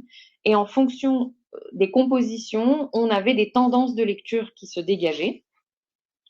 Donc ensuite, c'est cette étude préliminaire qui nous a servi pour sélectionner des structures pertinentes à tester en dynamique chez le régénérateur, ce qui était notre phase 3. Et ces tests dynamiques consistaient donc en le lâcher de ces différentes structures dans le flux du régénérateur. On avait une centaine d'emballages par échantillon testé. Et ensuite, on a observé donc quelles fractions on retrouvait dans la partie mono-PE, donc en gros, quelle fraction a été confondue avec des mono-PE et quelle partie a été écartée du flux des mono-PE. Et c'est ce qu'on cherche, évidemment, on cherche à les séparer pour qu'on ne les retrouve pas dans ce flux de régénération mécanique. Donc, les résultats de l'étude sont les suivants. Donc déjà, en termes de structure, les grandes catégories, on va dire, de composition qu'on avait trouvé pertinentes de tester, donc elles étaient au nombre de 4. On avait donc des échantillons qui étaient très majoritaires en PE, donc à 70%, des échantillons légèrement majoritaires en PE, donc à 60%, et ensuite des compositions miroirs pour le PP, donc légèrement majoritaires en PP, 60% PP, et très majoritaires en PP, donc à 70%. Et donc ce qu'on a observé, c'était que lorsqu'on avait des structures très majoritairement en PE ou légèrement majoritaires en PE, et même légèrement majoritaires en PP, on les retrouvait en fait en partie significative dans le flux PE, donc ils étaient quand même confondus avec des mono-PE malgré la présence de PP. Et il fallait vraiment qu'on ait dans nos emballages une fraction de PP importante, donc ici à 70%, pour constater qu'ils étaient donc orientés, correctement écartés. C'est donc cette structure-là de 70% PP, 30% PE qu'on a majoritairement trouvé écartée du flux des mono-PE. Et donc, la recommandation du COTREP sur la conception de ces emballages-là serait donc de maximiser le taux de PP au seuil de 70%. Donc, il faut qu'on soit au-dessus de 70% de PP dans ces emballages-là pour être considéré comme étant toléré dans la filière en développement des PP et PPPE afin de ne pas du coup aller se retrouver dans la filière des PE dans laquelle donc nos recommandations restent inchangées du fait que le PP est incompatible dans la filière des PE. Et donc, c'est cette structure-là qui sort comme étant donc correctement orientée de par nos tests chez le recycleur. Donc voilà, n'hésitez pas à poser vos questions dans le chat si vous avez des interrogations encore là-dessus. Merci à tous pour ces présentations. Donc effectivement, on a déjà reçu quelques questions sur les différents sujets qu'on a abordés. Si je reprends, on a une question par rapport au protocole PP. Quentin, est-ce que tu pourrais nous expliquer la différence entre les échantillons qui sont mixés avec la matière de référence et le mélange avec 50% de matière vierge? Oui, comme j'ai pu l'exprimer tout à l'heure, il faut bien distinguer, on va dire, le protocole régénération du protocole transformation. Sur le protocole de régénération, on va venir réaliser un mélange entre l'emballage à innover, donc d'autres emballages, avec la matière référence. Donc, comme j'ai exprimé tout à l'heure, la matière référence aujourd'hui, c'est du RPP post-conso ménager. Et là, on va venir ajouter du coup l'emballage à tester. Donc, c'est le premier mix mélange qui va être réalisé. Puis, une fois qu'on va produire les granulés, on va dire RPP avec ce mélange-là, on va ensuite réaliser un nouveau mélange, mais là en l'occurrence avec de la matière vierge, juste avant le process de transformation. Et sur ce process de transformation, du coup, on aura bien cette dilution qui sera réalisée. Donc, c'est vraiment les deux opérations qui sont réalisées. Il faut bien garder en tête qu'il y a un premier mélange sur l'étape de régénération et puis un second mélange sur l'étape de transformation. Merci. Par rapport à l'avis sur les bouchons solidaires, qu'en est-il des bouchons PE ou PP solidaires des bouteilles PET au niveau de l'impact au recyclage et est-ce que le test a été fait? Alors non, vraiment l'étude s'est concentrée sur le PE et pourquoi pas sur les bouteilles PET, alors qu'en effet, il y a les bouchons solidaires sur le soda, sur l'eau. C'est parce qu'en fait, dans les process de régénération du PET, les bouchons, qu'ils soient solidaires ou non, vont être traités de la même façon. Donc, il faut avoir en tête les différentes étapes. Et il y a l'étape de broyage et ensuite de flottaison. Et on va avoir une séparation avec la densité entre le PEPP qui vont flotter, du PET qui vont couler. Donc, les bouchons soient solidaires ou non, en fait, les bouchons PE ou PP, en fait, étaient et sont récupérés et en fait réorientés, renvoyés vers des régénérateurs de polyoléphine. Ces flux vraiment bouchons n'ont pas d'impact quand ils sont traités en laitage chez les régénérateurs de polyoléphine. Et le problème, c'est vraiment, est-ce qu'on aurait pu avoir un problème dans le cas de bouchons dans un flux en mélange en PE. Donc, c'était pour ça qu'on s'est vraiment concentré sur la bouteille de lait, on va dire, dans un flux PE et non sur les bouchons solidaires PET. Très bien, merci. Quelques questions sur les souples polyoléphines. Est-ce qu'il est possible de confirmer qu'il y a désormais une filière de tri pour les emballages souples en PP?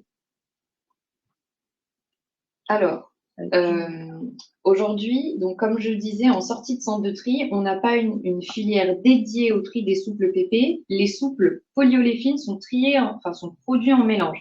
C'est-à-dire qu'on a une filière unique qui trie les souples PP, les souples PE et les souples PE-PP. Donc, ils ne sont pas distingués en centre de tri. Ils sont ensuite distingués chez le recycleur s'il souhaite faire du tri par résine. Donc, ils sortent en centre de tri avec les souples PE et les souples PE-PP. Mais si la question, c'est de savoir si ils arrivent jusque chez le recycleur s'ils sont triés, la réponse est oui. Ils arrivent jusque chez le recycleur, mais ils n'arrivent pas sous forme de flux PP unique. Ils arrivent avec les souples PE et les souples PE-PP.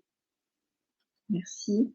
Et est-ce que tu peux nous en dire un peu plus sur la mise en place de la filière recyclable chimique PP et PEPP? La mise en place devait être effective début 2025, mais aurait pris du retard. Est-ce qu'on peut avoir un peu plus de visibilité dessus? Alors, en effet, il y a eu quelques retards, mais aujourd'hui, on parle donc d'une filière opérationnelle entre septembre et décembre 2025. Donc, c'est les informations qu'on a à date et c'est ce que je peux vous dire là-dessus. Merci. Autre question aussi par rapport à ce qui était expliqué sur les tests.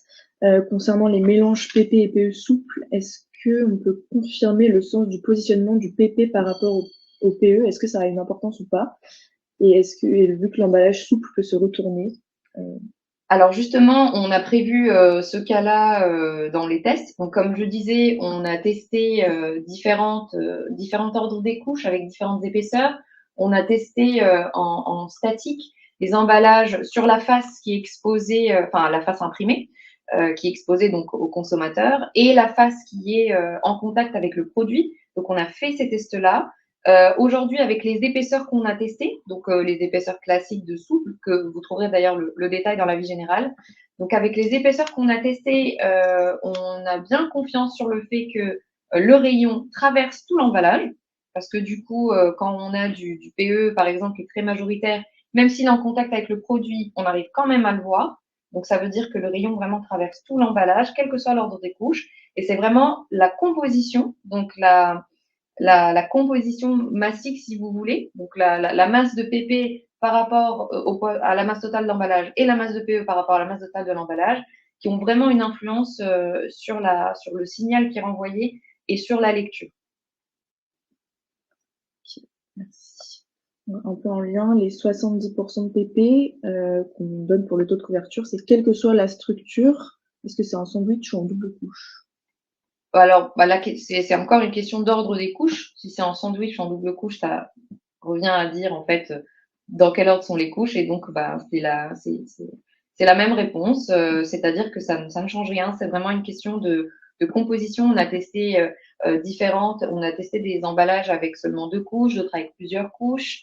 Et les résultats étaient les mêmes. Donc, comme je disais, le rayon traverse tout l'emballage pour les épaisseurs testées. Et donc, en fait, c'est plus la fraction de PP et PE qu'on trouve dans l'emballage qui a une influence sur sa lecture et, in fine, son orientation. Merci. Merci. On nous demande également, quand on recycle un complexe, donc par exemple 70% dans la filière du matériau correspondant aux 70%, qu'est-ce qu'il advient des 30% qui restent? Alors, en fait, dans le cas de la filière de recyclage chimique des PP, elle peut également en fait recycler les souples PE. Donc en fait, on recycle par pyrolyse, c'est-à-dire qu'on décompose la matière à très haute température et on arrive à des états assez décomposés, on va dire, de la matière. Et donc, le PP et le PE ayant la même composition atomique, donc du carbone et de l'hydrogène, et c'est ce qu'on cherche derrière pour faire de l'huile de pyrolyse qui va servir à refabriquer de l'emballage derrière, par exemple.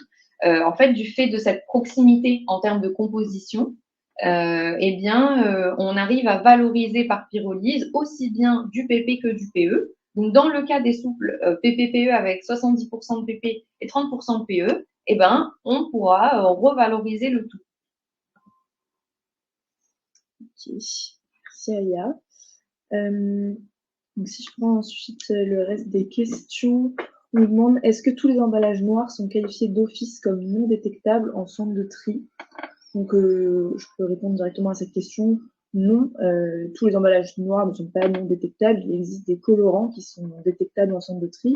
On a justement un protocole de test sur le site du COTREP qui permet de définir si le colorant est détectable ou pas en centre de tri. Donc, il va y avoir des tests qui peuvent être menés chez les équipementiers de machines de tri qui arrivent à réaliser des tests pour dire si oui ou non le rayon arrive à passer à travers cet emballage et peut être détecté ou non. Donc, vous pouvez consulter ce protocole et formuler une demande auprès du COTREP pour effectuer un test si besoin. Donc, il existe des emballages sombres qui peuvent être détectables en centre de tri. Question suivante. Est-ce qu'on a plus d'informations sur la recyclabilité des étiquettes PE ou PP sur les flacons PEHD ou PET, protocole EPDP et Recyclas?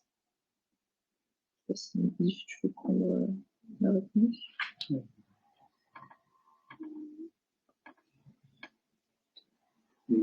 J'ai pas vu le point. Non, j'ai pas vu. Est-ce qu'on a plus d'informations sur la recyclabilité des étiquettes PP ou PE sur les flacons PEHD ou PET, protocole EPDP et Recyclas?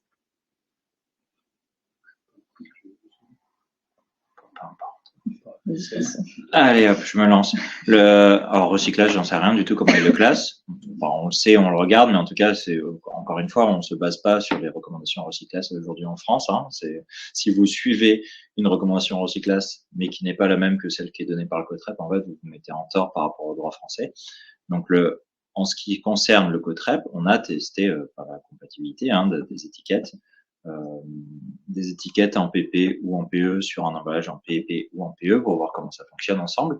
Généralement, ça va dépendre aussi de la colle qui est utilisée entre l'emballage et l'étiquette. Est-ce que ça reste ensemble lors du broyage? Est-ce que ça peut être séparé dans le procédé et qu'on va retirer l'étiquette du process? Donc, toutes ces informations sont disponibles sur le site du COTREP. Vous avez les tableaux et du coup, va lister là maintenant toutes les combinaisons possibles avec colle lavable, colle pas lavable, le colle qui reste. Ça n'existe pas vraiment la colle lavable sur PEPP vu qu'on lave en température ambiante à date. Donc aujourd'hui c'est plutôt des colles qui restent avec. Et donc du coup si on peut juste faire, sans lister toutes les combinaisons, ou faire une reco, c'est si possible mettez la même matière de l'étiquette et du corps d'emballage. Ça va nous permettre derrière de recycler l'ensemble. Donc on n'arrive pas à laver les colles. Merci. On nous demande également, est-ce que les polyolépines recyclés chimiquement sont sûrs d'un point de vue food contact et comment combiner les 30% de contenu recyclé et le contact alimentaire? C'est un peu, si je reprends, c'est un peu en dehors du scope du COTREP sur ces qualités de matière recyclée. Mais oui, en tout cas, dans le cadre du règlement sanitaire sur l'intégration de plastique recyclé, c'est couvert si le recyclage chimique permet de revenir à un monomère qui est classé comme autorisé pour l'emballage alimentaire. Il n'y a aucun problème, c'est comme du plastique vierge. Donc, on revient dans un cycle classique, donc pas de stress là-dessus. Ce sera pris en compte, oui, bien sûr, pour aller atteindre les taux demandés par PPWR ou par la directive SUP d'ailleurs. Merci. On nous a posé une question nous disant quid des matières végétales telles que le latex et le viscose. Donc, ces emballages n'ont pas de filière de recyclage aujourd'hui, en tout cas dans les emballages ménagers. Donc, ils ne sont pas recyclables à date en France, vu qu'il n'y a pas de filière existante. Et question suivante, qu'en est-il des résidus alimentaires dans les contenants plastiques rigides vis-à-vis du recyclage?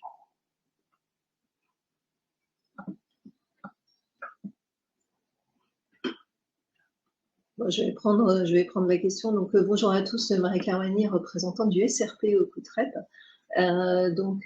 Aujourd'hui, dans nos usines de régénération, on a des procédés de lavage qui permettent de retirer les résidus alimentaires pour retrouver le plastique. Merci. Une petite question sur les buvards, je vais prendre la réponse. Donc, concernant les buvards, s'ils ne sont pas collés, est-ce que cela résout le problème ou est-ce qu'on considère qu'ils vont quand même souiller le recyclage? Aujourd'hui, sur les tests qu'on a menés côté COTREP et la classification qui a été faite, peu importe s'ils sont collés ou non collés, avec une colle qui permet de détacher ou non le lavage, aujourd'hui, la recours, elle est notamment par rapport au taux de couverture. La classification se fait, en tout cas aujourd'hui, sur la compatibilité limitée au regard notamment du taux de couverture. Et faut bien avoir en tête qu'aujourd'hui, quand on prend ce sujet côté COTREP, il y a aussi tout ce qui doit être lié en amont, notamment au travers du geste consommateur, notamment tout ce qui se passe au niveau des étapes de collecte et autres. Et on ne peut pas non plus offusquer que sur certaines typologies de barquettes, on peut avoir de l'imbriqué, potentiellement, même si on est sur un buvard avec on va dire une non-présence de colle, on peut potentiellement quand même le retrouver derrière sur les filières de recyclage. Et l'idée, bien entendu, c'est de pouvoir sortir des produits de qualité sans impacter les procédés. C'est la raison pour laquelle on ne peut pas prendre en considération les aspects liés notamment au contenant de colle. Merci, Quentin. Donc, au niveau des questions sur cette partie, on rajoute une. Pensez-vous que de nouvelles résines type PEF, PLA, compost industriel ou PHA pourraient avoir une filière de recyclage en France? Je te laisse peut-être répondre à cette question. Faut pas dire non, hein. Non, mais c'est la place à l'innovation. Il faut juste avoir en tête, par contre, que créer une filière mettre en place la collecte, normalement, maintenant, tous les emballages sont dans le bac jaune, donc il n'y a pas trop d'enjeux là-dessus. Et par contre, créer du tri, des lignes en plus pour le tri, le financer, l'investissement dans différentes usines, mais aussi financer chaque année le fonctionnement. C'est ce qu'on fait typiquement via le tarif chez les éco-organismes. Ça finance cette étape-là. Le recyclage, il faut qu'il y ait des usines qui soient viables, donc avec des quantités minimum pour pouvoir investir. Les industriels ne vont pas investir pour 100 tonnes ou 500 tonnes ou 1000 tonnes. On parle aujourd'hui, quand on crée une usine de recyclage, on a plutôt minimum à 15-20 000 tonnes pour que ce soit rentable. Donc en fait, il faut en plus que le geste consommateur de tri il soit assez élevé pour, si on veut 20 000 tonnes entrer dans une usine, il va falloir en mettre plus que ça sur le marché. Et donc c'est juste ça, c'est pourquoi pas. Ça s'accompagne, je pense que tous les membres du COTREP, c'est pas un sujet COTREP en tant que tel, mais tous les membres du COTREP ils se disent pourquoi pas, s'il y a une innovation, si ça baisse les impacts environnementaux, si ça apporte des fonctionnalités. De pas fermer cette porte-là, pas du tout. Après, vraiment, c'est des projets qui sont sur un temps long, qui s'accompagnent, qui s'étudient, parce que on ne peut pas prendre le risque par exemple, de polluer les flux existants. Ça, c'est très important. Et que derrière, si on se lance, s'il y a des investissements industriels, il y a des gens qui prennent des risques économiques et il faut que ce soit encadré, qu'on les aide et qu'on soit cohérent en tout cas avec cette logique de recyclabilité. Merci.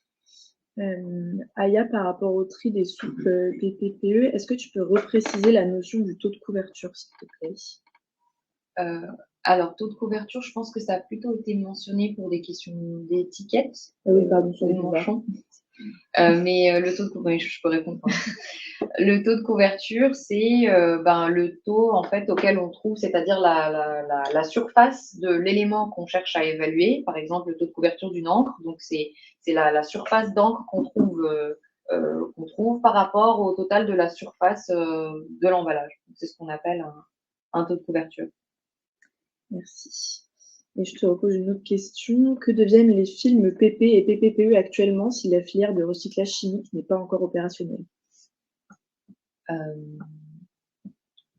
Qu'est-ce qu'ils deviennent? Aujourd'hui, on a le recyclage mécanique qui est encore en… Les films PPPE? Ouais, ok. En tout cas, tous les films. Aujourd'hui, on a la filière de recyclage mécanique qui fonctionne. Donc, historiquement, on avait un acteur donc qui recyclait les souples PE mécaniquement, et aujourd'hui, il continue. Donc, il a une filière de recyclage chimique à venir, mais la filière de recyclage mécanique continue de fonctionner. Donc, ces films, tout simplement, sont orientés pour un recyclage mécanique. On garde les monos pour les recycler et le reste va en refus en attendant l'arrivée de la nouvelle filière pour valoriser le plus de tonnage possible en PP et en complexe PPPE. Et peut-être un complément, si je me permets. Donc ces films PP, comme il n'y a pas encore les usines de recyclage chimique, en effet, on ne peut pas les recycler au niveau qu'on aimerait. Mais par contre, ça sert aussi à faire des stocks pour ces recycleurs chimiques, parce que, comme on a dit, il faut des grosses quantités pour démarrer ces usines, et c'est là maintenant. Donc, c'est en train d'être stocké pour faire ça. Et puis, ça sert à faire des tests, à calibrer les machines, etc. On est vraiment au démarrage d'une filière cette année sur les souples PP. Donc, pour répondre très clairement, il y a eu plein de questions dans le chat sur est-ce que mon film PP, est-ce qu'il est recyclable? Est-ce que je peux enfin dire ça y est, c'est bon, c'est recyclable? Un peu de patience, on attend que ces usines tournent, parce qu'on ne veut pas dire recyclable si c'est pas une réalité industrielle. Et donc c'est ça, vos films PP, ils sont déjà triés par les consommateurs, ils sont déjà orientés vers des recycleurs via les centres de tri. Et derrière, pour l'instant, ils sont plutôt stockés en vue d'un recyclage qui arrive. Ces usines sont vraiment pour appuyer sur le bouton industriel et pas rodage, démarrage. Merci pour le complément. Ensuite, on a une question qui nous dit: un opercule PET-PE ou PPPE aura toute la technicité sur le PE et cette couche inférieure est souvent plus importante. Les opercules ne seront donc pas recyclables. Et est-ce que la barquette PET operculée sera elle aussi considérée comme non recyclable? Donc, en d'autres termes, est-ce que les recommandations souples PPPE sont applicables aux opercules? Donc non, les recommandations des souples PPPE et PP sont applicables aux emballages souples, donc les sachets, des faux packs, ce genre de choses. Comme on l'a expliqué au début de la présentation, le principe de recyclabilité, c'est qu'on cherche principalement à recycler l'élément principal de l'emballage. Donc dans le cas d'une barquette operculée, on cherche principalement à recycler la barquette, et l'objectif, c'est que l'opercule soit compatible avec le flux, mais elle ne sera pas forcément recyclée derrière. L'objectif, c'est vraiment de recycler l'élément principal de l'emballage. Ensuite, on a comme question, qu'en est-il des papiers PE ou papiers PP en souple? Donc en termes de recyclabilité, de recyclage, j'imagine. Alice, tu veux prendre le point? Alors déjà, pour qu'on recycle pour qu'on oriente un emballage complexe en papier plastique vers la filière plastique, il faudrait déjà qu'il soit composé à plus de 50% plastique. Donc, pour les emballages majoritaires en papier, il serait plutôt orienté vers la filière des papiers cartons.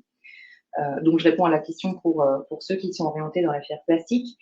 Si le papier est dans le corps de l'emballage, aujourd'hui, il est incompatible avec les filières de recyclage du PE et du PP. Donc, le papier est incompatible dans les deux, même perturbateur dans la filière des PP.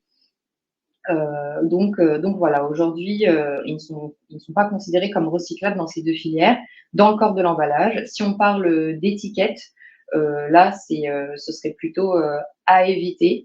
Le papier reste incompatible avec les deux filières, mais sur une étiquette, on en apporte moins que si c'était dans le corps de l'emballage.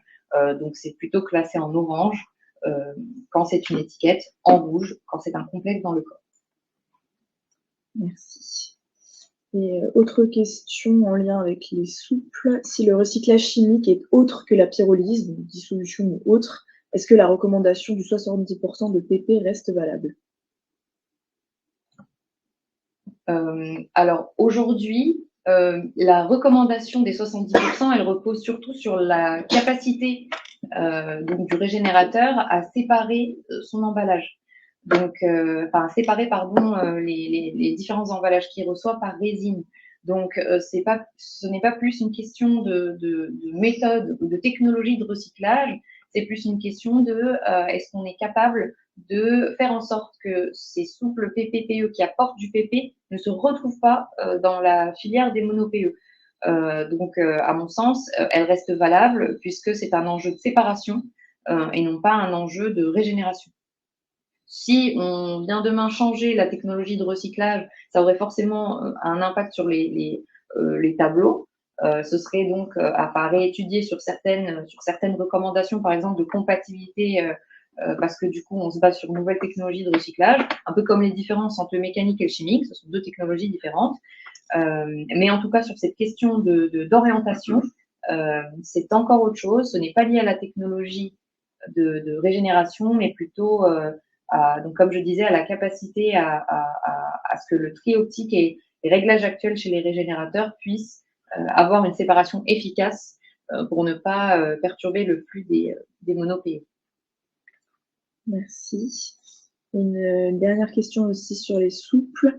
Le COTREP a validé la métallisation interne dans les souples PP. Mais la personne qui pose la question a entendu dire que lors du tri optique, la couche métallisée pouvait être lue malgré le fait que la couche soit à l'intérieur. Tu peux nous apporter quelques éléments là-dessus, Aya, s'il te plaît. Alors, donc, le COTREP a en effet donc classé en vert la métallisation en couche interne, puisque de multiples tests ont été réalisés, à l'échelle pilote, mais également à l'échelle industrielle, donc directement chez le recycleur. Donc, en termes de régénération, il n'y a pas de souci. Aujourd'hui, un autre comité avec lequel on travaille également, qui est le comité pour l'évaluation du comportement des emballages en centre de tri, est en train d'évaluer cette question donc d'impact d'une couche métallisée sur le tri. Donc, ce ne serait pas une problématique de régénération, mais plutôt une problématique de détection. Et aujourd'hui, donc, ce comité est en train d'étudier le sujet, pas seulement pour les emballages plastiques d'ailleurs, également pour d'autres emballages. Il y a différents sujets qui entrent en jeu. Donc, où est-ce que se place cette couche de métallisation? Comment elle nous permet d'orienter et de détecter l'emballage pour assurer son orientation. Donc, des travaux sont en cours là-dessus. Aujourd'hui, ce qu'on sait, c'est que la métallisation au tri, quand elle est en couche interne, elle nous cache, et on a pu voir ça aussi avec les souples PPPE, elle cache les couches qui sont sous-jacentes.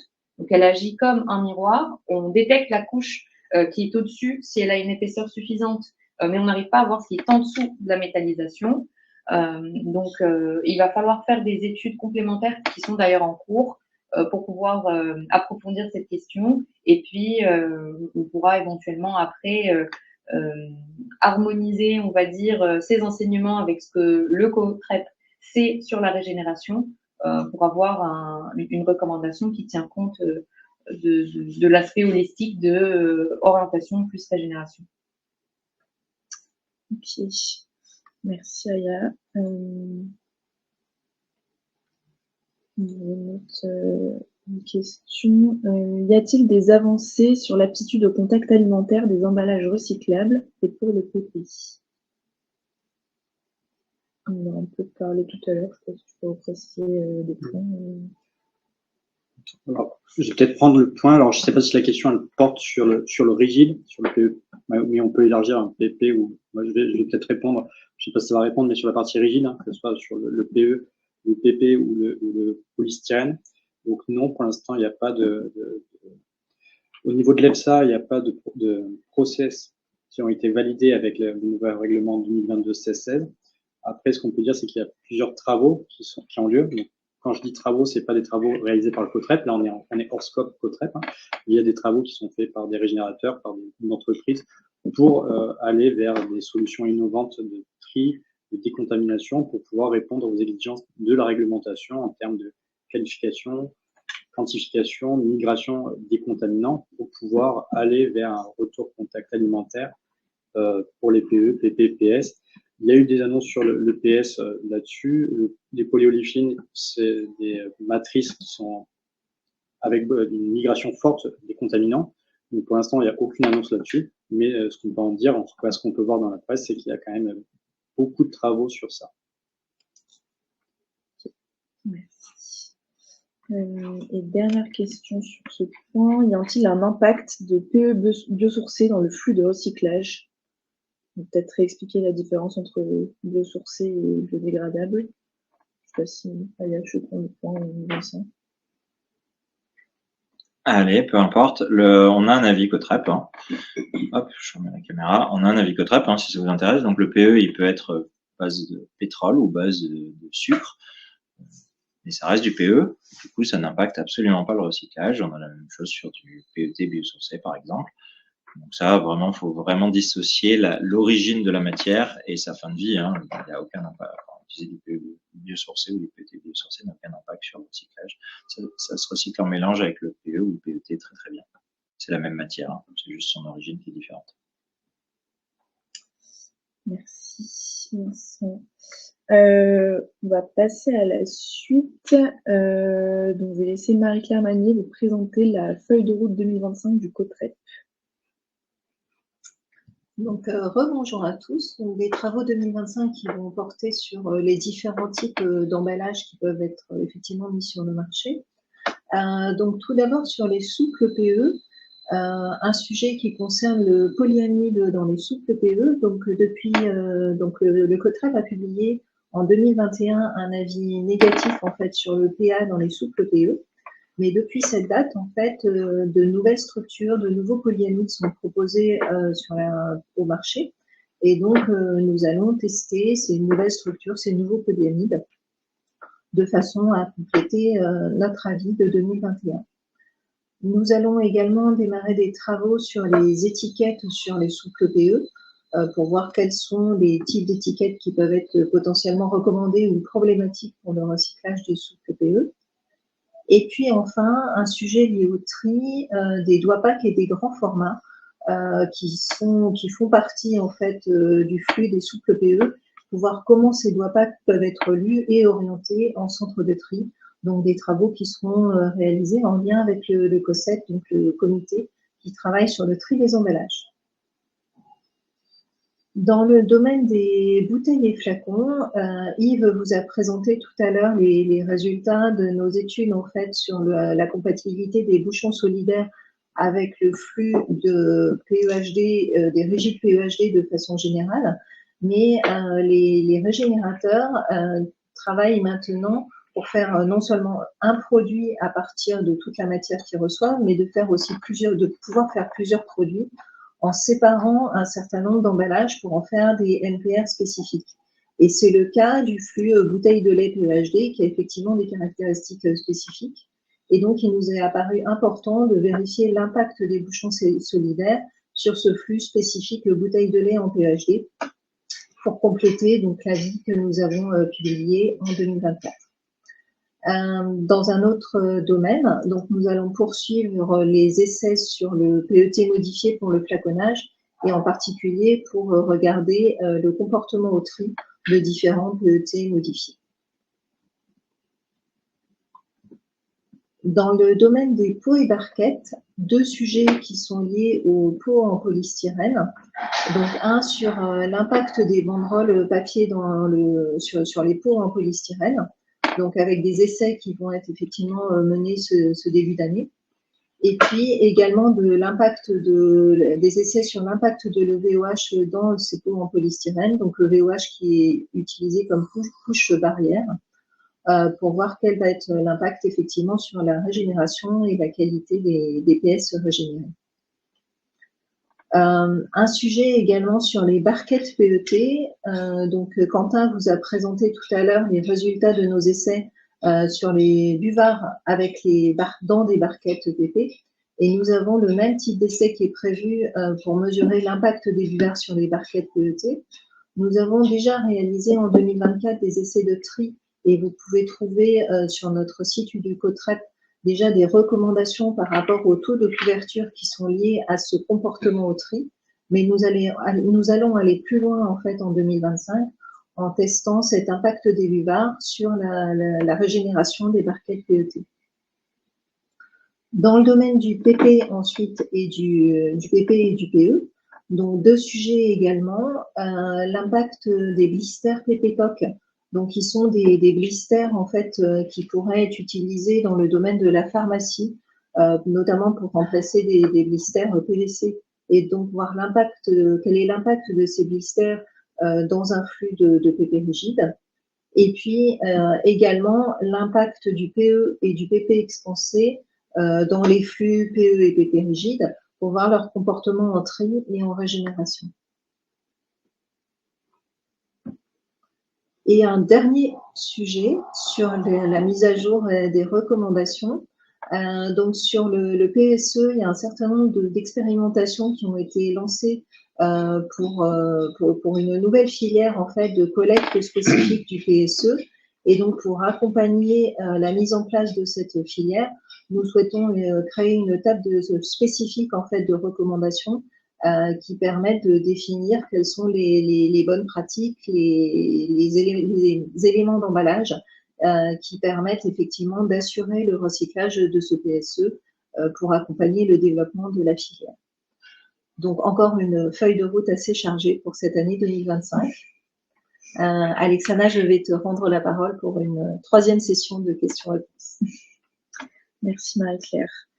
Effectivement, il nous reste pas mal de questions, justement en lien avec le PS. On nous demande si le site d'Indaver pour le recyclage du PS, est-ce qu'il est opérationnel et est-ce que la filière PS, de façon générale, est opérationnelle?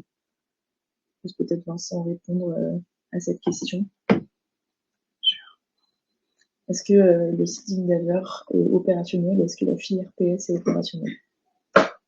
On vous l'annoncera officiellement, CTO, quand elle sera opérationnelle. Donc, le site Endeavor a commencé à passer des balles en décembre. On est encore sur le démarrage, ça va pas tarder. On est dans le tout début, là, mais il n'y a pas de dérapage. On voit pas un dérapage vraiment. Donc, ça va être annoncé dans les jours qui viennent, dès lors qu'on acte la filière PS est OK. Vous pouvez dire que le PS est recyclable. Merci. Une autre question un peu en lien, peut-être Quentin. Est-ce que le COTREP a prévu de tester l'impact du XPS sur la filière PS et peut-être en profiter pour repréciser la différence entre XPS et PSE? Je pense que ça peut être bien de le rappeler. Je peux le rappeler. Donc, XPS, on est sur, on va dire, du polystyrène qui est extrudé. Et il faut le distinguer du PSE, donc, qui est le polystyrène expansé. Donc, c'est vraiment deux matériaux finalement assez similaires, mais en même temps, de par les procédés assez différents, avec des propriétés différentes également. Donc, concernant l'XPS, il y a eu des tests de menés, notamment sur la partie tri, où voilà, les résultats aujourd'hui ont permis d'avancer. Maintenant, on est sur des tests plutôt sur la partie régénération, donc en lien avec les recycleurs mécaniques et chimiques pour vérifier également le comportement de ces typologies de barquettes au regard de leurs procédés. Et une fois qu'on aura en effet les résultats sur cette, on va dire, début d'année 2025, ou au moins sur voilà, le premier semestre, on pourra en effet derrière recommuniquer et revenir vers une table mise à jour au regard de ces typologies d'emballage. Merci Quentin. On nous demande également où en est le recyclage du PA-PE. On entend dire qu'avec l'harmonisation européenne, le PA serait recyclable comme c'est déjà le cas dans certains pays de l'Union européenne. PA-PE. Peut-être un petit point sur les normes. Donc à date, le nylon dans les normes, le nylon dans les films plastiques, il n'est pas classé dans la norme actuelle. Donc ça veut dire qu'on ne peut pas dire à date si c'est vert, orange ou rouge. Il n'y a pas un consensus qui a émergé au niveau européen là-dessus. Et donc là, on a jusqu'à mai pour trouver le consensus. S'il n'est pas trouvé, mais je le souhaite pas, le but c'est vraiment de trouver des solutions. Ça revient à demander à chaque type d'emballage qui utiliserait du nylon, donc pour les fabricants d'emballage ou pour les gens qui l'utilisent, de le tester en fait. Et si les résultats sont bons, il faut pouvoir mettre au marché, sinon non. Donc on veut absolument éviter cette situation et on veut pouvoir le classer. Donc il faut trouver le consensus et ça fait partie des raisons pour lesquelles aussi nous on relance des travaux sur le nylon, se dire avec compatibilisant, sans compatibilisant, avec selon le type de nylon, vraiment avoir une vision exhaustive de ce qui marche pas, pour le recyclage mécanique et le recyclage chimique des films PE. Merci. On nous demande également, est-ce qu'une étude sur les complexes PPPA est prévue? Aujourd'hui, donc, dans le tableau, dans le tableau de recommandation d'éco-conception pour la filière PP, le PA est classé, donc il est classé en orange. C'est un tableau aujourd'hui qui a été travaillé donc en collaboration avec les recycleurs donc concernés par la réception de ce flux. Donc aujourd'hui, on se base sur la connaissance du gisement d'emballage que détient le COTREP et les dires des experts en fait qui vont effectivement traiter ce flux. Demain, est-ce qu'une étude est prévue? Pourquoi pas? Aujourd'hui, ce n'est pas prévu, mais ça peut être envisagé.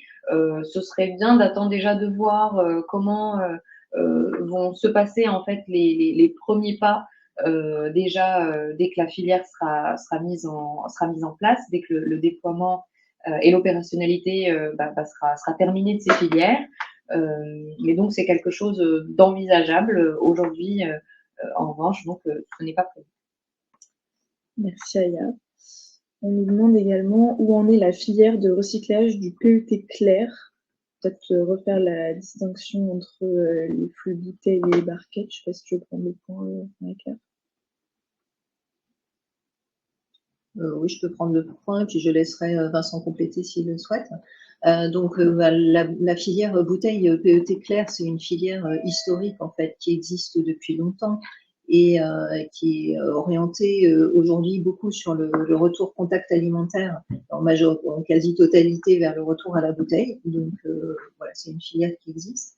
Après, au niveau des barquettes, donc dans les centres de tri en fait et dans les centres en particulier de surtri, les barquettes en fait sont isolées des bouteilles, donc on peut retrouver un peu de barquettes dans les bouteilles, mais ça reste minoritaire.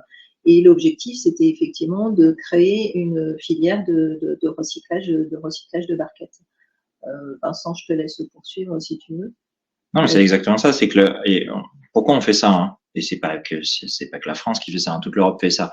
C'est on peut pas mélanger des fortes quantités de barquettes avec les bouteilles. On va impacter la qualité, les procédés vont détruire les barquettes. On n'arrive pas à avoir le bon rendement.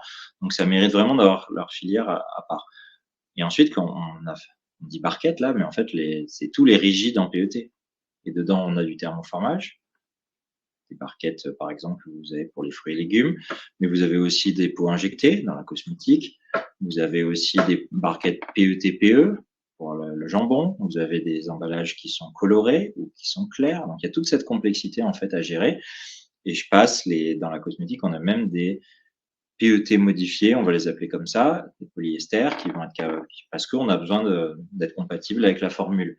Donc, voilà. Donc, face à cette diversité, et parce qu'on voit qu'on a un recyclage limité avec les bouteilles, il faut créer une filière à part. Donc aujourd'hui, on recycle déjà les barquettes qui sont mono, PET, clair comme coloré. On les recycle avant comme avec les bouteilles. Maintenant, les barquettes mono non operculées, on les recycle assez bien avec seul. Ça y est, ça a démarré. On est en train de passer le pas, c'est pareil que le PS là sur le 2025, tout début 2025, sur le recyclage des mono PET avec un opercule.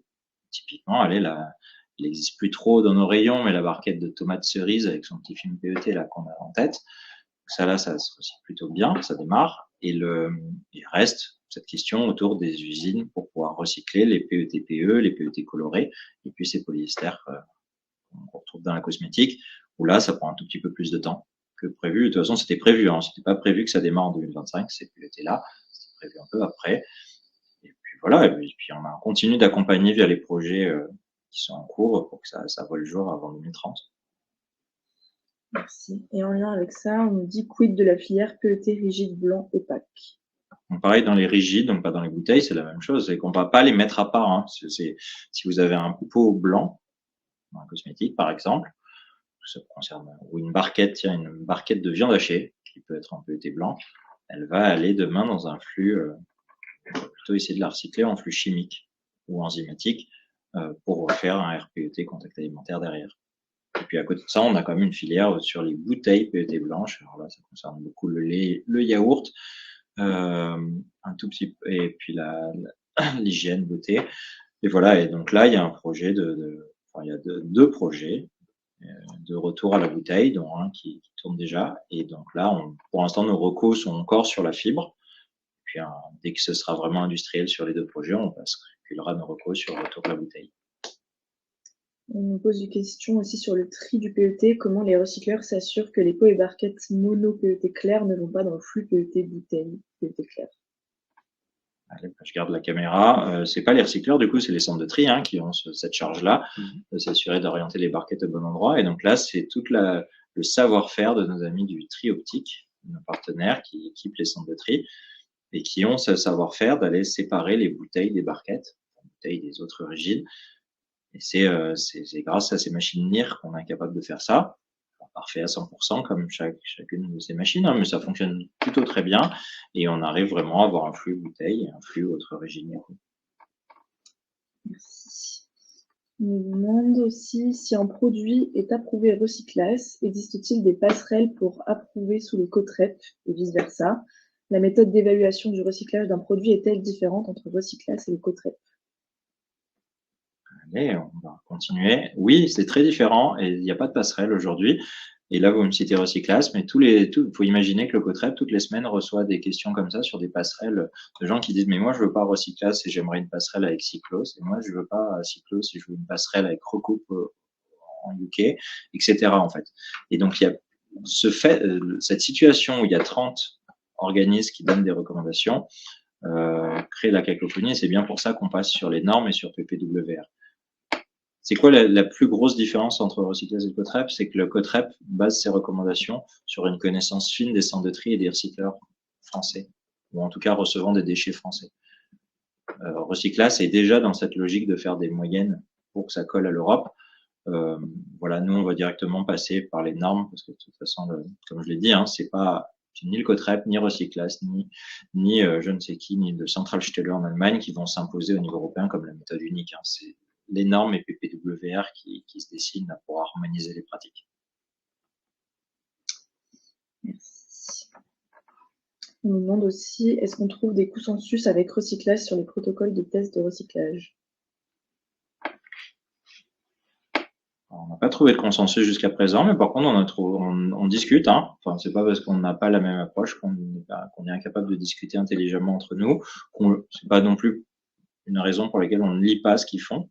Ils viennent de mettre à jour d'ailleurs leur protocole et leur tableau. Voilà, donc on peut en discuter, on peut s'interroger. Après, c'est intéressant de comprendre les différences, mais il n'y a pas aujourd'hui de passerelle et d'harmonisation sur les protocoles.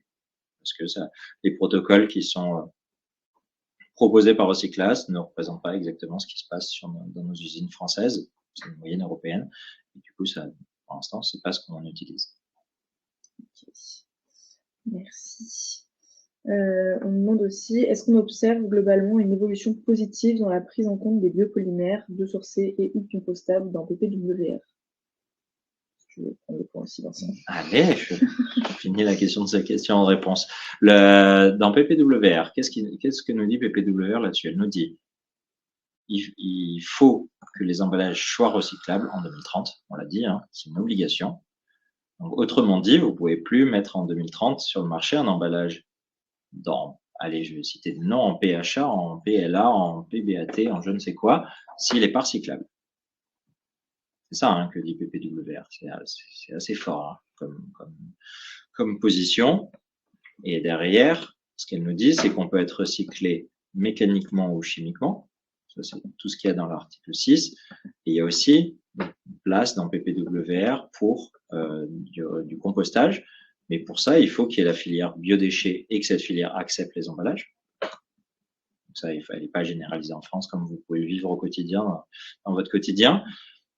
Et il faut en plus, et PPWR limite ces matériaux à certains emballages. Donc nous, la vision là, COTREP, on revient à COTREP et pas qu'à la loi, c'est de se dire demain, c'est pas le COTREP qui fait ça, demain on arrive à faire émerger une filière, je ne sais quoi, de recyclage chimique du PLA, comme vous pouvez le lire dans la presse, des acteurs qui vont dans cette direction-là. Demain ça émerge, Ça veut dire qu'il y a une collecte, un tri, un recyclage. Et ben là, le Cotrep sera ravi, du coup, de faire un tableau vert, orange, rouge pour vous dire comment concevoir vos emballages PLA pour qu'ils rentrent dans cette usine. Mais tant que cette usine n'est pas là, nous, le côté Cotrep, on n'a pas les leviers du tout pour qu'elle existe, hein, c'est pas notre rôle. Et du coup, oui, il y a encore beaucoup d'étapes avant que ça existe, mais ça va être une condition nécessaire pour survivre au-delà de 2030 dans PPWR. Si on n'est pas dans les emballages de type sachets fruits et légumes, dosettes de café, sachets de thé, qui eux restent compostables dans PPWR, il n'y a pas d'enjeu là-dessus. Merci Vincent. Je vais laisser la parole à Alban Cottard pour conclure cette matinée. Merci pour toutes vos questions et nous répondons par écrit aux questions restantes. Merci Alexana. Merci de me donner la parole pour terminer un petit peu cette matinée Cotrep. Donc, tout d'abord, je voudrais commencer par remercier toutes les équipes du Cotrep. Je pense qu'il y a quand même un très gros travail. Alors, ça ne se voit pas forcément comme ça en ligne, mais il y a même aussi une équipe à côté qui est dédiée à répondre aux questions le plus rapidement possible, mais également tout au long de l'année, avec tous les travaux qui sont réalisés sur le terrain, avec les essais qui sont réalisés, puisqu'il faut voir que dans la philosophie du Cotrep, vraiment, on se base sur des essais et pas uniquement des dires experts. Et ça, c'est un point très important dans la constitution des éléments et pour l'augmentation de la connaissance. On a voulu que cet événement soit dédié pour vous et justement vous apporter le maximum d'informations. Donc, j'espère que ça a été le cas. Je voudrais également vous remercier, vous, en tant que participant, puisqu'il y a eu près de 1000 inscriptions à cette matinée Cotrep. Donc, ça montre l'intérêt pour la thématique de l'éco-conception. C'est un sujet que le Cotrep porte depuis plus de 20 ans et on est très heureux qu'il puisse y avoir comme ça cet événement régulièrement en début d'année qui vous permette de comprendre ce que l'on fait, les informations et expliquer le maximum de points. Dans cette matinée, un élément que l'on peut souligner, c'est aussi le fait de l'évolution du contexte réglementaire, la remontée un petit peu des éléments au niveau de l'Europe. Il faut savoir que le Cotrep, même s'il y a un changement et qu'on va s'orienter vers des normes, a l'ambition de rester un acteur important dans ce sujet, être un acteur aussi de proximité, un acteur français et qui travaillera en fait sur tous ces sujets pour apporter de la connaissance, puisque tout ça va continuer à évoluer. Et il faut qu'on continue à défendre aussi une position française sur le sujet et permettre à ces normes de toujours rester d'actualité. Un point qui est aussi évident, c'est que l'éco-conception, c'est un gage et un pilier pour la circularité. C'est un point indispensable qui permet aussi l'obtention de débouchés à haute valeur ajoutée. On ne peut que vous inciter à utiliser ces recommandations et à les appliquer au quotidien. Mais au-delà de ça, de favoriser autant que possible l'intégration de matières recyclées. Comme vous avez pu le constater et au travers des différents messages, il y a beaucoup d'innovations qui sont portées par les acteurs du recyclage, par les industriels, par des fournisseurs de technologies, mais il faut aussi que tout ça puisse avoir des débouchés. Et souvent, bien trop souvent, face à la concurrence de matières vierges, on voit des initiatives, des innovations qui peuvent en effet avoir des temps d'arrêt. Il est nécessaire que ce travail collectif en fait puisse se maintenir, vous, nous, les acteurs de toute la filière, pour donner en effet un avenir aux déchets d'emballage plastique et en faire des emballages le plus circulaires possible. Je tiens encore à vous remercier pour votre attention. Vous aurez la possibilité de retrouver toutes les informations, que ce soit sur le site du Cotrep ou encore de nous contacter si vous avez d'autres questions ou d'échanger sur certains points techniques, bien sûr. Je crois qu'il est prévu aussi un petit questionnaire de satisfaction qui nous permettra de faire évoluer cet événement qui vous est dédié. Donc, merci encore. À très bientôt. Au revoir.